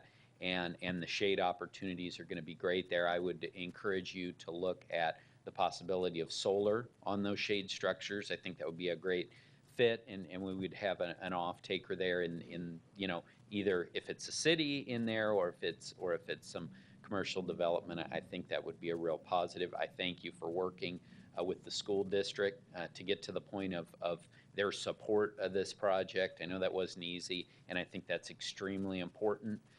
That we not do this project to the detriment of others, and you've worked on that. I love the $32 million over 25 years. That's not to beat a dead horse, but that's exactly what we need to be looking at. Question on that: how can those monies be used? Would those be earmarked for transit, or if you could speak to that? Councilman, the funds that are directly related to the project will go back to transit. However, there is the portion that is being put in by the downtown, and I can't think of, I always get the name wrong. Community Reinvestment Fund. Yeah. The $2.5 million that's being put in needs to be paid back to that fund, as well as the potential lease amount of that 30,000 square foot. We'll be working out, we have Federal Transit Administration rules regarding how funds need to be distributed and what portion will need to remain Federal Transit. The good part of that is that any of those funds that are for Federal Transit purposes can be used for either capital or operating. So we have a lot of flexibility in those. But we'll be working out those details, and we will have to have all those answers when we go to the Federal Transit Administration. Thank you. Madam Chair, I was pleased to hear Councilman Gallego's suggestion that this go back to the village. I think that's a great way to address the concerns that have been raised, legitimate concerns about whether this fits with the rest of the downtown code and the downtown plan. And then finally, I would just say, thank you to Mr. Smith. Obviously, you've had a lot of success in Chicago, in doing these type of projects, and your expertise is exactly the type of expertise that I appreciate being brought to the table. I think this is a great opportunity for us, as Marvin said, to get into that fifth position and move forward. This is a big part. I don't represent downtown, but I recognize that having a strong urban core with a lot of people living in it is important to our future development. So just want to thank everyone involved in this project, and I will be supporting the motion that I think is forthcoming. Thank you. Okay. I will take the opportunity to say you've worked on this for a long time, and I think you've come up with a good recommendation. I support the councilwoman's request for this to go back and reviewed by the Central City Committee. I guess my concern is we've seen some gorgeous development projects in other cities. I just want to make sure that we have that same quality here. Mm-hmm. This is a premier site. It sets the tone for future in downtown. It definitely highlights transit and the importance we place on transit. And I sure would hate to see variances start popping up from one end to the other to change design or concept or whatever. So I encourage you to really move forward with this, but hold tight to the highest standards possible. So I would accept a motion. Madam Chair, before you make a motion, I just want to share one piece of information with you about the committee that might be of value to you. We have a design review committee that is focused on the Central City, and it has 2 members of the Central City Village on it, but that design review committee's focus is design, which is what I think you're focused on here, whereas the Central City Village Committee's focus is more on planning and zoning issues. And so the recommendation, if you were to send it to a committee that is already established, the Planning Development Department would suggest you send it to the to the Design Review Committee rather than to the Village Committee. And actually, some of the people who've given you input are even on that committee. So, haven't they been involved? Pardon? Haven't they been involved? They are not. They haven't been involved to this point. No, they're involved with another project that's happening downtown. So that's just a recommendation that comes from Mr. Stevenson. So. Can you remind us what their review involvement would normally be, and who are the Central City representatives? I'll let Alan do that. Madam Chair, Councilman Gallego, the Design Review Committee is set up to hear design appeals for the downtown code. So coming up on Thursday, for example, they are hearing a case at Central and McDowell that is getting appealed to them about design issues. And so their specific purpose is to look at design within the downtown code area. There are 2 Central City Village members, as Mr. Naymark mentioned. One is Sean Sweat, and the other one is Ann Durkin. And they're on the committee. In addition, the bulk of the committee is comprised of architects outside of that. Mr. Will Bruder is another architect who's on that committee, and there are a couple other ones as well.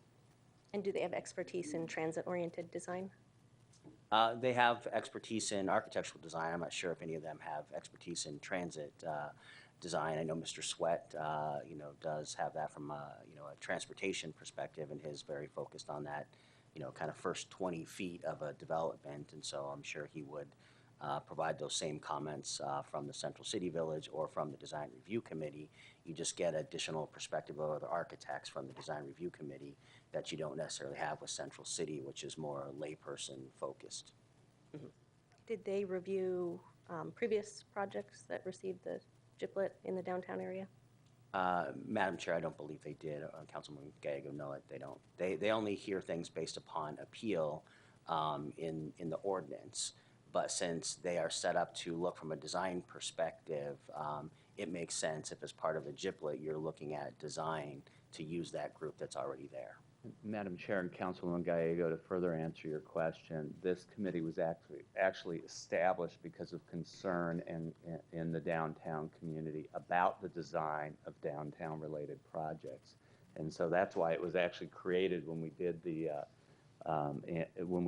downtown form-based code and emphasized at the time when the CED department was reviewing several other projects such as Cityscape. There was some interest in creating greater focus on walkability and how downtown buildings address the streets. And so the mayor and council created that committee to sort of deal with those issues as they go along. If we did an approval contingent on this review, it would be the first time we've done that? Yes, as far as I know, it would be the first time, other than going outside the box of the downtown code and having to appeal a particular requirement that the staff has either placed in or not placed in a formal technical review process. Yes. So I need some clarity because there's so many moving pieces in this process. I need clarity in the sense of Central City is planning and zoning. We're looking at planning and zoning issues or dynamics that are happening within the area. And then the downtown code, if it, for whatever reason, it's not following or follows in the downtown code, then there's the review committee. Correct. Okay. So if they're wanting, like, I'm going to use a term and you guys can correct me. I'm going to use the term variance. If it's not, I'm thinking about Central McDowell. So the Central McDowell, if we, for whatever reason, the downtown code says you cannot go out on Central due to walkability and pedestrian and everything else, then they go to the design committee?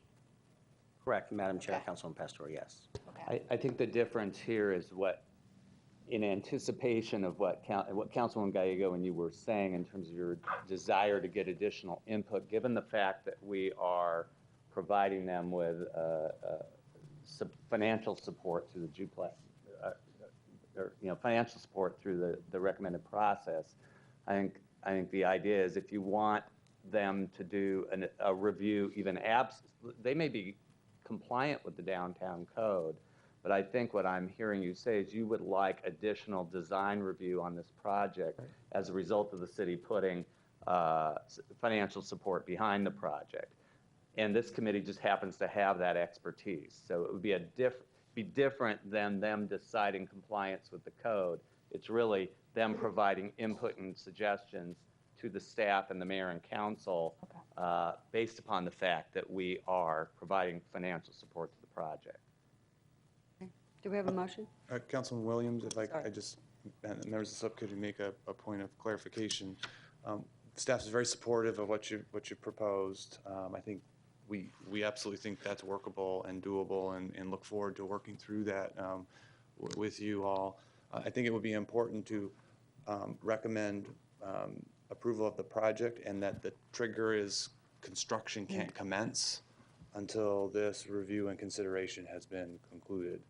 But I think we need to provide some clarity to the developer as he's pursuing the capital markets that indeed the city is supportive of the project, but the conclusion of the project can't really advance until we brought closure to the design issues. Would you like me to make a motion or you want me? I'm happy to make a motion. Okay. Move approval contingent upon the ground floor design elements and the interaction with the transportation campus being reviewed by the Downtown Development Advisory Board prior to construction beginning. Does that Should I make that one? meet the needs?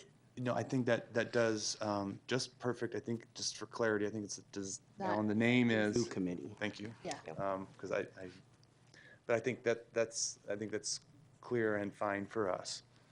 Did you want a second? That was correct. I second. Okay, did you want As to make any amended comment? by Alan, or Okay. corrected. We have a motion, we have a second. All in favor, please say aye. Aye. Opposed? Motion carries unanimously.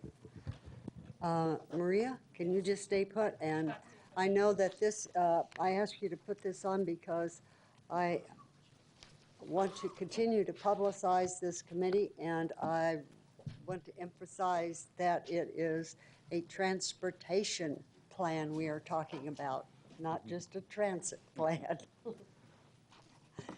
Madam Chair, members, oh, I'm sorry. So I should let my boss speak. That's all right. It's very quick. Madam Chair, members of the subcommittee, we have just a very quick presentation on our public input process for both streets and transit, and we would like your recommendation to the council to approve of this process going forward, just like we did with the Plan Phoenix process. We're trying to mirror that excellent public input process as we help to plan the transportation needs for the future. And I'm sorry, probably took what Maria was going to say. Now I have to think of something different, Rick. No, Madam Chair, members of the subcommittee, we're very excited. We have kicked off the Citizens Commission on the Future of Phoenix Transportation with our first meeting a week and a half ago. Unfortunately, we were scheduled to have our second meeting last night, but due to weather conditions, we will be rescheduling that to next week. We shared this public involvement plan with them at their first meeting to get their input, because we do feel it's absolutely necessary for both their input as well as this subcommittee's approval as to set the foundation. Believe me, we will go above and beyond what we set, but at a minimum, we want to make sure that we're doing the right thing and going out and talking to the community. I want to introduce Ray Dovalina, also, who is co-chairing this from our two departments' wives. Thank you, Maria. Madam Chair and members of the committee, we wanted to first off introduce a new member of the city team, and that's Monica Hernandez. She comes from back east, but originally from Arizona. So we welcome her, and she's helping us with this effort moving forward. And Matt, would you like to go through? Councilwoman, council members, I'm just going to speak briefly about what the plan involves, and hopefully we'll get your feedback.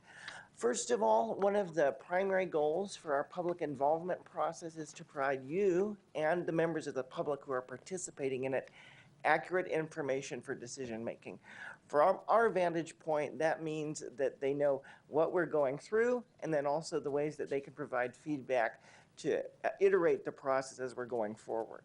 For us, it's an opportunity to learn about the current transit system again and our areas for improvement. We do this every year when we make service changes, but additionally for us, it's good to go back out and talk about the whole thing and see what are people seeing as positives, what are people seeing as negatives, and how can we help them by adding to that through this process.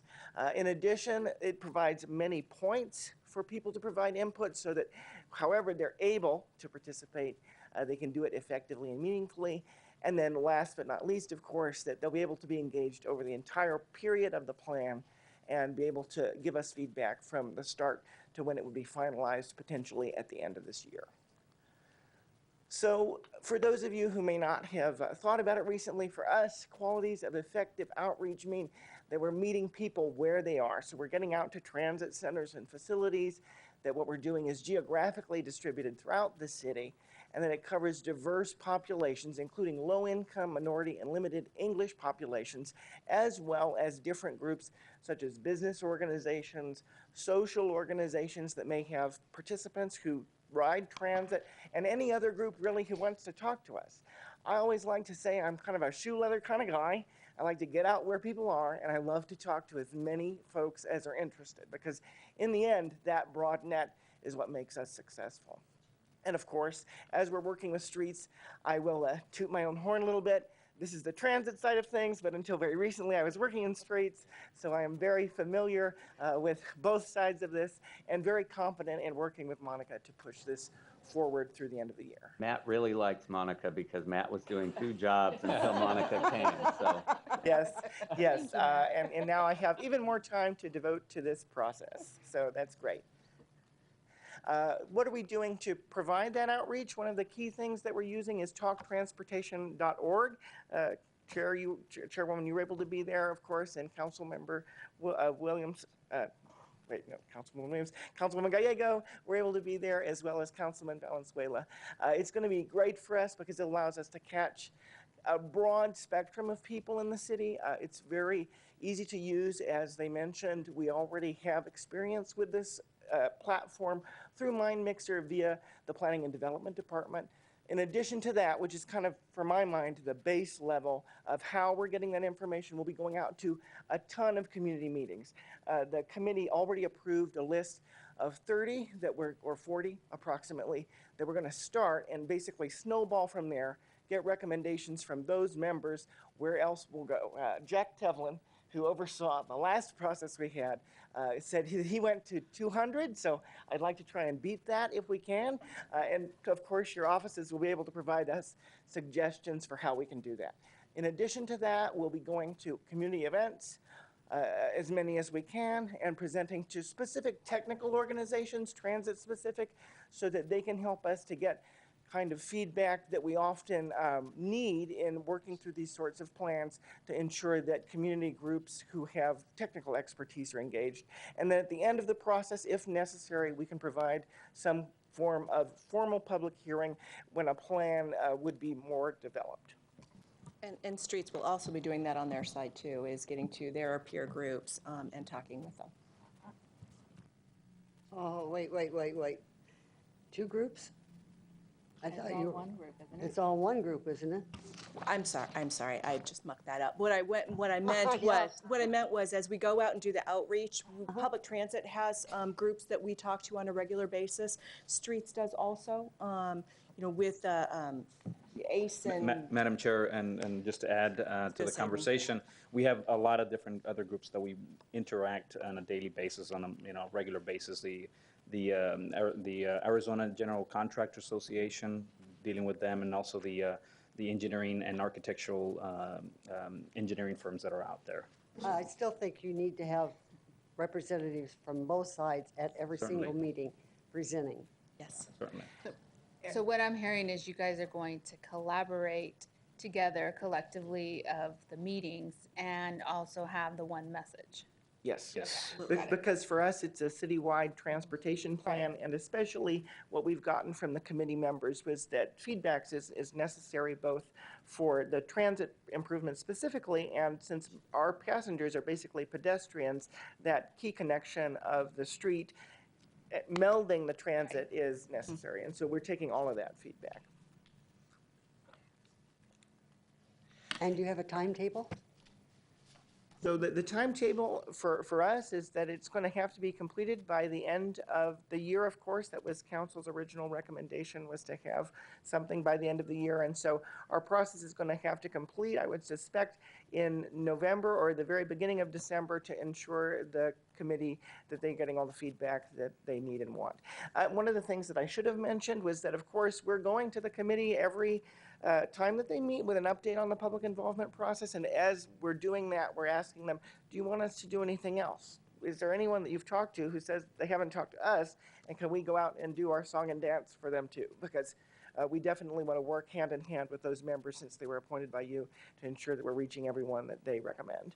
Okay, so it sounds like you have 3 months to pull this together, have over 200 meetings, and you don't have time to come back to this committee. Is that what you're saying? I'm just teasing. Well, hopefully we'll. That's pretty much it. I'm hoping that we'll be working very closely with your and the other council offices as well, so that we'll be able to present either to community meetings that you have or to anything that would be relevant, so that you will know very well where we are in the process as we're going forward. Good. We will, I'm sure, you will have many invitations. I look forward to it. Any comments, questions? No? Go ahead. We got some excellent comments and input at our budget hearings earlier in the year. both on the street side and on the public transit side, people who wanted bus lines to go further, or everyone wants their street to be repaved. Can we take that input and use it in this process so that people know we're hearing what they said at the budget? Because this, and on some of those, they were major infrastructure projects that we could not solve all of in the budget, but some of them we can make significant forward motion in this process. And then My Plan Phoenix has also some comments as well. Some conflicting, build the 202, don't build the 202, but some where there's very clear things, and we've already moved forward on some bus shelters that came out of both those process and others, but I would love it if people know we're listening to previous comments in addition to new ones as well. Madam Chair, Councilwoman Gallego, absolutely. So we will capture in the budget hearing comments. And we already are working very closely with Planning and Development on the My Plan Phoenix to be able to incorporate those elements in. But yes, you're right. We will find, even with our talktransportation.org, we're already seeing some conflicts. And that's just part of the community process, is gathering that information. Not everybody will be in agreement. And so we need to work through it and present that to our committee and have them discuss it further. Wonderful. And we actually already have plans with Planning and Development to look at the week of the 12th, integrating contact information through the system that they already have and inviting those folks to participate in the work that we're doing. Wonderful. In addition, the station area planning efforts that are going on through the Reinvent Phoenix grant has a lot of overlap with the infrastructure needs around transit stations and light rail stations in particular. And they're actually presenting to the subcommittee, the staff is, so that they can, the subcommittee, or the committee, I'm sorry, so the committee can be fully informed and aware of all the input we've already received regarding walking and biking and ADA ramps and all those kinds of things that we need to include in both the street and transit infrastructure planning. Wonderful, because we've gotten great input from the bicycle master plan as well. So great that people will know we are paying attention. Thank you. For sure. Just a quick couple of other things, just so that should you see anything show up on Phoenix TV or media events, we're going to be definitely trying to get out there as much as we can. Of course, if any of you would like to have us on your shows, we'd be happy to come and speak. And then, of course, for us, the benefit of being the transit system is we have transit advertising that we're able to use at a very low cost, basically for production value. So we're in the process of getting that ready to be produced with the subcommittee's approval. And then we'll also be doing a special effort for Spanish language outreach, which one of the committee members was concerned that the site is not in Spanish, but we confirmed that it does in fact translate itself into a wide array of languages, including Spanish, and then that will allow us to get Spanish language feedback. And of course, we'll be using city communication channels as well to their maximum effect, including the newsletter that goes out in water bills and the social media outlets as well. It's going to be key for us with the online program that we get out there, and there are more than 20,000 people who are reaching the city's social media accounts as of last month. Just in that last month, it will be really helpful for us. One other thing that we wanted to make sure and highlight is that we're already trying to reach out to educational institutions, in particular ASU downtown. We've already spoken with faculty from the School of Public Affairs as well as the School of Health Innovation, I believe, and are working with several classes to get graduate student researchers to help us craft questions that we'll pose, and that they will then in turn be able to analyze and provide us and the committee some feedback. This partnership also allows us to get additional help in engaging ASU's student population, which being nearly 40% of the riders in the system is really key for us, students in general, but ASU is a key part of that. And then also improving our social media and online outreach, since the younger they get, the more interested they are in doing it over the phone. So we're hoping to get them to help us with that. Yes. Could you also include not just ASU, but other community colleges or anyone who's on the line or potentially on the line, like Ottawa, Grand Canyon. There's Rio Salado, I think, is along Washington. All of those, and try to get them engaged, because I think they would be very interested, active, and supportive. Most definitely. Thank you. And last but not least, our next steps were just to request the subcommittee's approval of our proposed outreach plan, and we will begin a meeting at full bore with community groups and working on large-scale promotion of talktransportation.org and hosting media events to raise awareness of this process as it goes forward. And with that, my presentation is concluded. Councilman Gates? Thank you, Madam Chair. Matt, thanks for your work on this. Appreciate it, but I'm happy you have Monica on board as well. Monica, welcome back from DC. I think we worked out pretty well in that trade for Jeff DeWitt, you know, so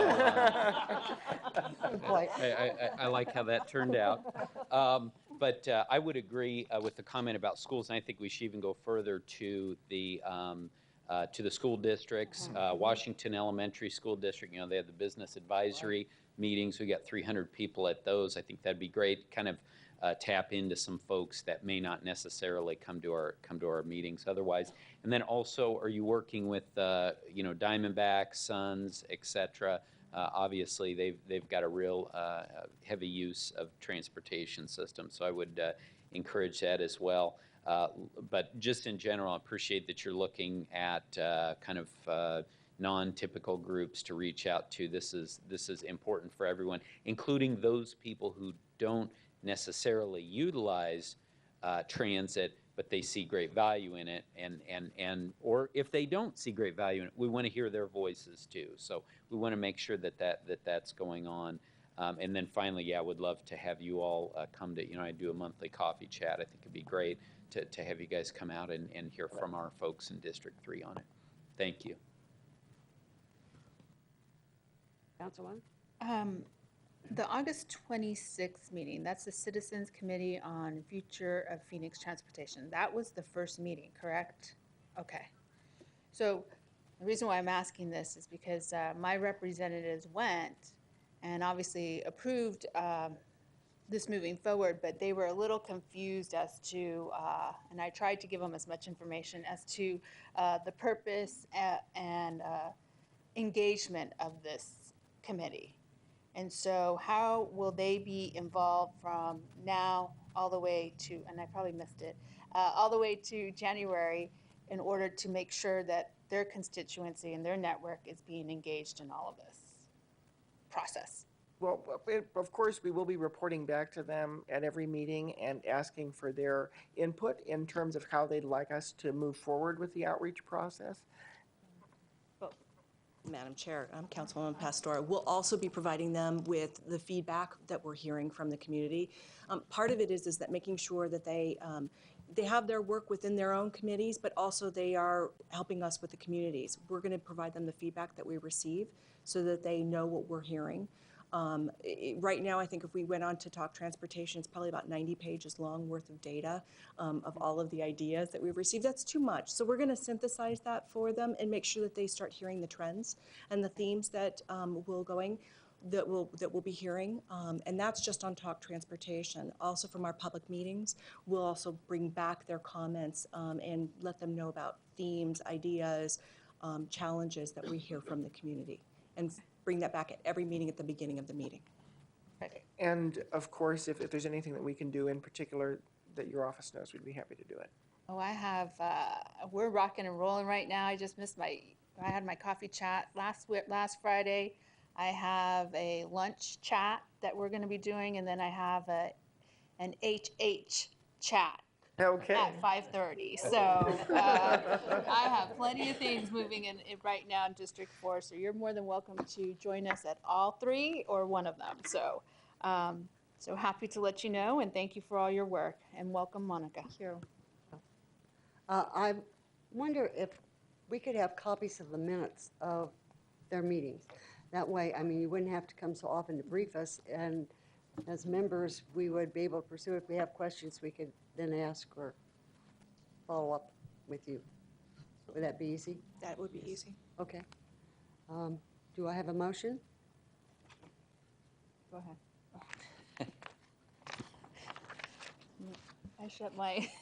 I move for us to move forward the transportation, staff recommendation outreach.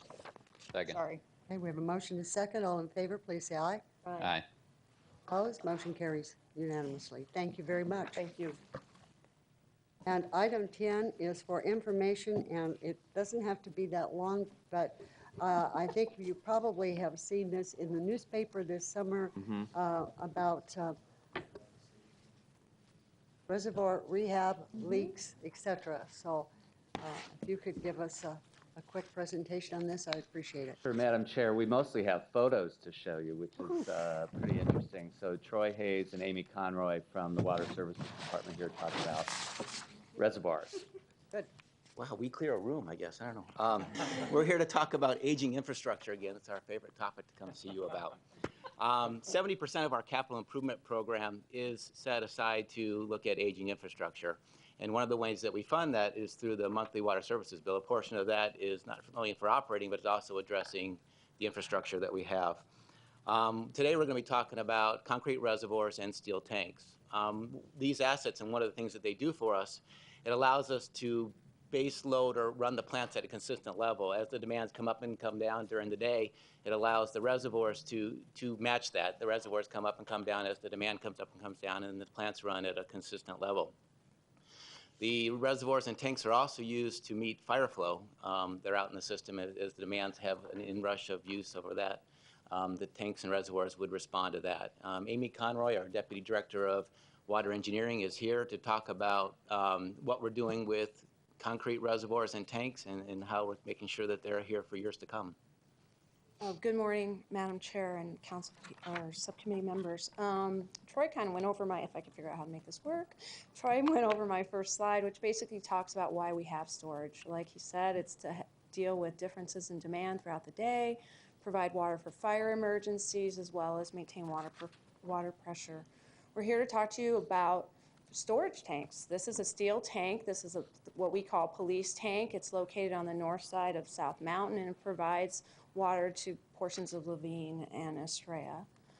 This is a concrete reservoir. This is our Hedge Path Reservoir, which is located just north of Loop 101 and about 49th Avenue. It serves that area of Phoenix that's in Councilwoman Williams's district. It is a concrete reservoir that was kind of built into the mountain and has a built-up tank. We have a number of storage facilities located throughout the city. This is a picture of the map. We have 23 concrete reservoirs similar to Hedge Path, with the smallest being 1.5 million gallons and the largest being 40 million gallons of storage for a total of just over 400 million gallons. Our larger storage reservoirs are normally at our treatment plants. We also have 35 steel tanks, with the smallest being about 10,000 gallons and the largest being about 5 million gallons for just over 48 million gallons of storage. Those deal with smaller pressure zones. Oftentimes we have some of them grouped together, and they are also on that map. So now we're going to show you what some of our problems are, or our inspection process.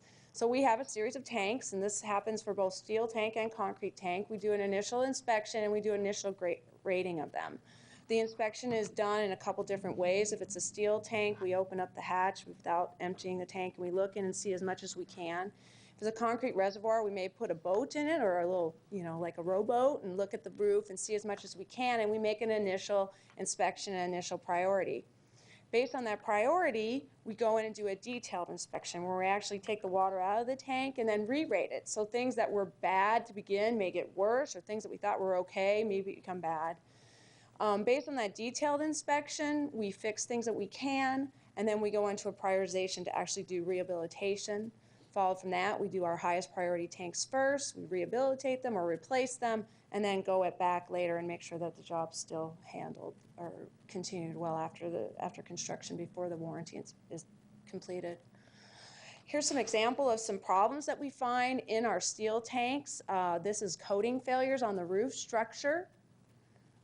This is actually where all the support beams where the roof come together, and you can see the amount of deterioration that we've had, and this is something where we would completely go in and replace the structure. What would be the age of that? That particular tank was probably about 30 years old. You need to have consistent maintenance throughout your system and go in and periodically replace coating and repair coating. So. And we're getting into the point where we're realizing the need to do that more consistently, hence this program. At this particular tank, the walls were fine. Once you replaced the coating, the walls were great. We could just go ahead and keep them stable. But the roof structure needed to be completely replaced, which is what you see here, where we completely went in and completely changed out all the roof structure with completely new steel. This is after it's completed, where we tied it into the sidewalls, put on the roof, recoated it so that it was good enough to put water in it after we did disinfection and different things like that. This is our concrete reservoir. This is actually the 42nd Place reservoir, which you'll see what it has become. This is the roof structure as well. We had the beams that support the roof that went along a ring wall. And during the initial design and construction, you can see there's not a lot of support for that roof structure on the ring wall, and we actually were seeing degradation. So much so that we had to put in scaffolding to hold up the roof while we did the design for the replacement. This was at the Deer Valley water treatment plant. This was also in the newspaper recently. This is a sidewall failure that we saw in Reservoir 1 at Deer Valley. This was something that we noticed. It happened after we had done our first inspection, but noticed leakage when we were doing a project that was adjacent. And when we went in to inspect the tank, this is what we found. We've since are currently replacing this reservoir. This is the 42nd Place reservoir where you saw the scaffolding. We decided, based on system needs, to completely demolish the reservoir and replace it with 2 smaller tanks. This is a picture of not that site in particular, but basically the construction of those tanks where you come in and do walls and then pour around. This is an aerial view. Is it less expensive to do 2 smaller ones than Yes, one large? it can be, yes. Plus, it also gives you more maintenance capability. And then at 42nd Place, we can switch. If we went from 20 million gallons of storage to 14 million gallons and 2 7-million-gallon tanks.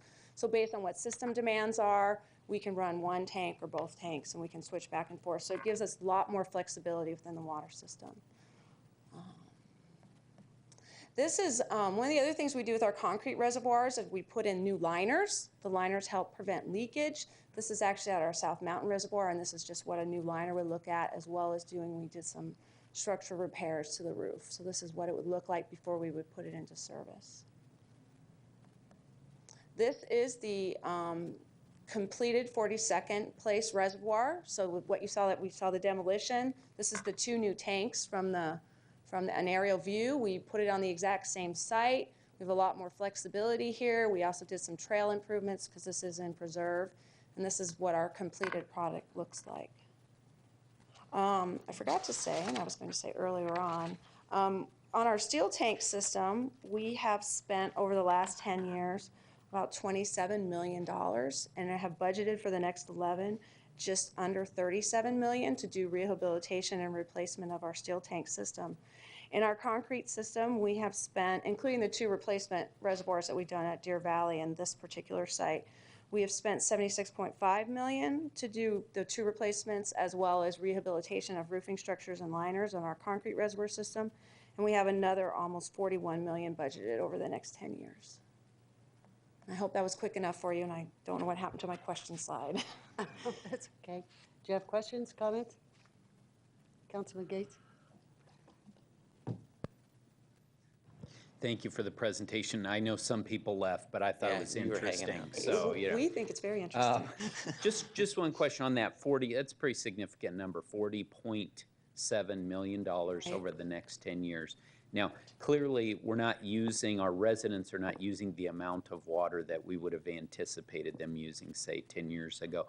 Have we relooked at those numbers, relooked at the infrastructure projects that need to be done in light of sort of our revised projections on growth? And what you would see is that's an example of the 42nd Place Reservoir project and the Deer Valley project as well, is where we go in and look at, okay, we need to do something with this reservoir.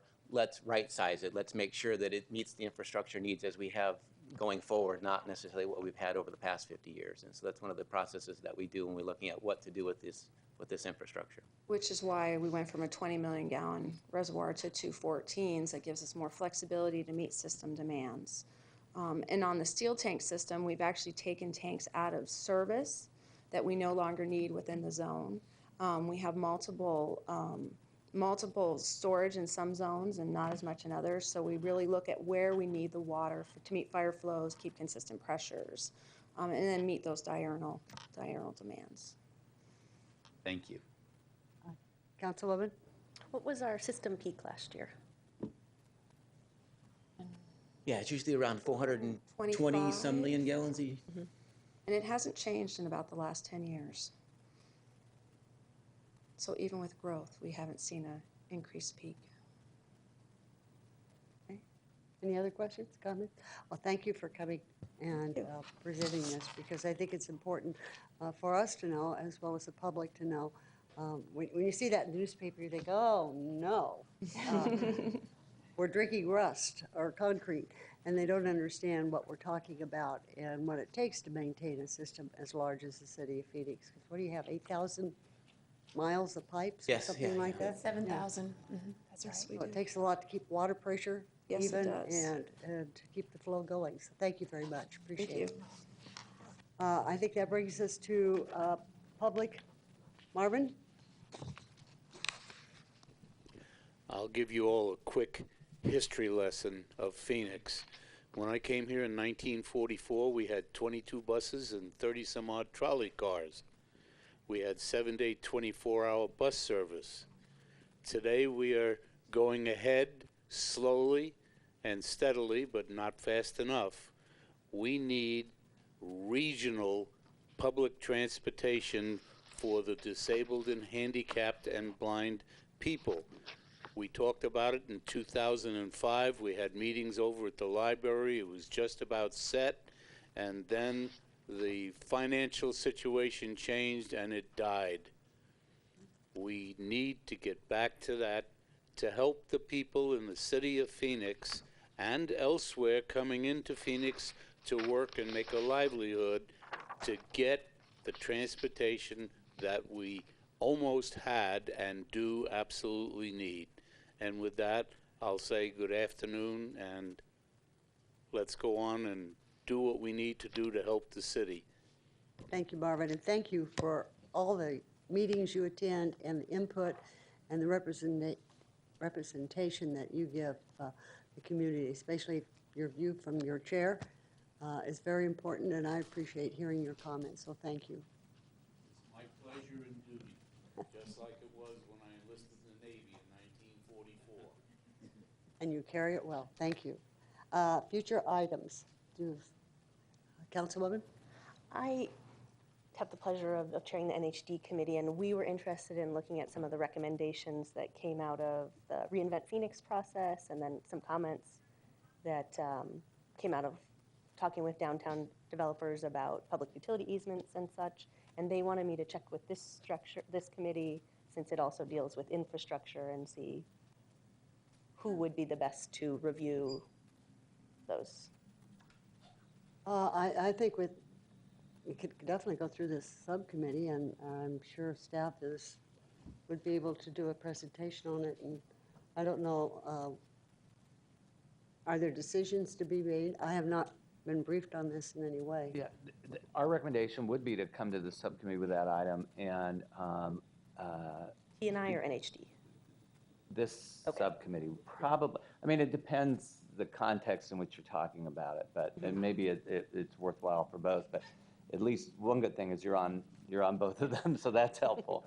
It probably would make more sense here for us to just talk about, and the key issues have to do, as I understand them, with sewer, particularly sewer capacity in the infill area, and maybe water capacity as well as easement requirements in the for water and sewer utility easements, and how they impact development, and particularly infill development. Did I capture that correctly? And the interaction between the utility system and shade trees and other things? Yes, that's right. So I guess that would be was what the you third said. one. Yep. No, that was actually a third one that was on our list, and we've already had an initial kickoff meeting with Mr. Stevenson and Catherine Sorensen to talk about these issues and how we would present them, and we probably also should be talking a little bit about electric and other utility impacts as well.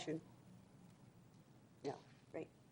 Thank you. And I know Councilman Gates and I are very interested in private street conversion, as well as talking about street repairs in residential areas. Yes, and we have that as item number 3 on the next agenda. May have to take a couple of subcommittees to work our way through the complex network of issues there, but we will definitely begin to dip our toe in that water at the next meeting. Very good. Councilman? Yes, thank you, Madam Chair. I've gotten some questions from some residents about the timing of our yellow lights. And so maybe we could have a presentation on that and, extending it, safety impacts, possibility of pilots, things like that. Also, if with all the rain we've had lately, this concept of rainwater capture is of interest either in city, buildings or maybe elsewhere. You keep hearing that well, most of this it's just going to flow on down or it's going to dissipate.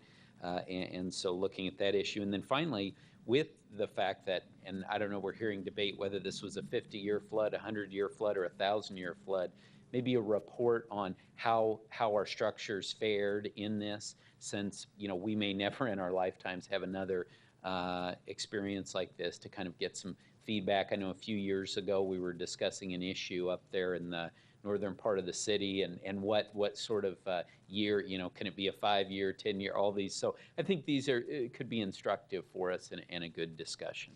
I think that's an excellent idea. And also, Councilman Gallego did have the benefit of this, but I think it would be nice perhaps to bring in the SRP folks who do and the flood control folks who do the measurements, and so you can sort of understand how they do them. We had a whole lengthy discussion of logarithmic formulas and that kind of thing. We'll simplify it, but sometimes it's difficult to think about how these events are rated because there are individual, what do you call them, rain gauges all over the valley.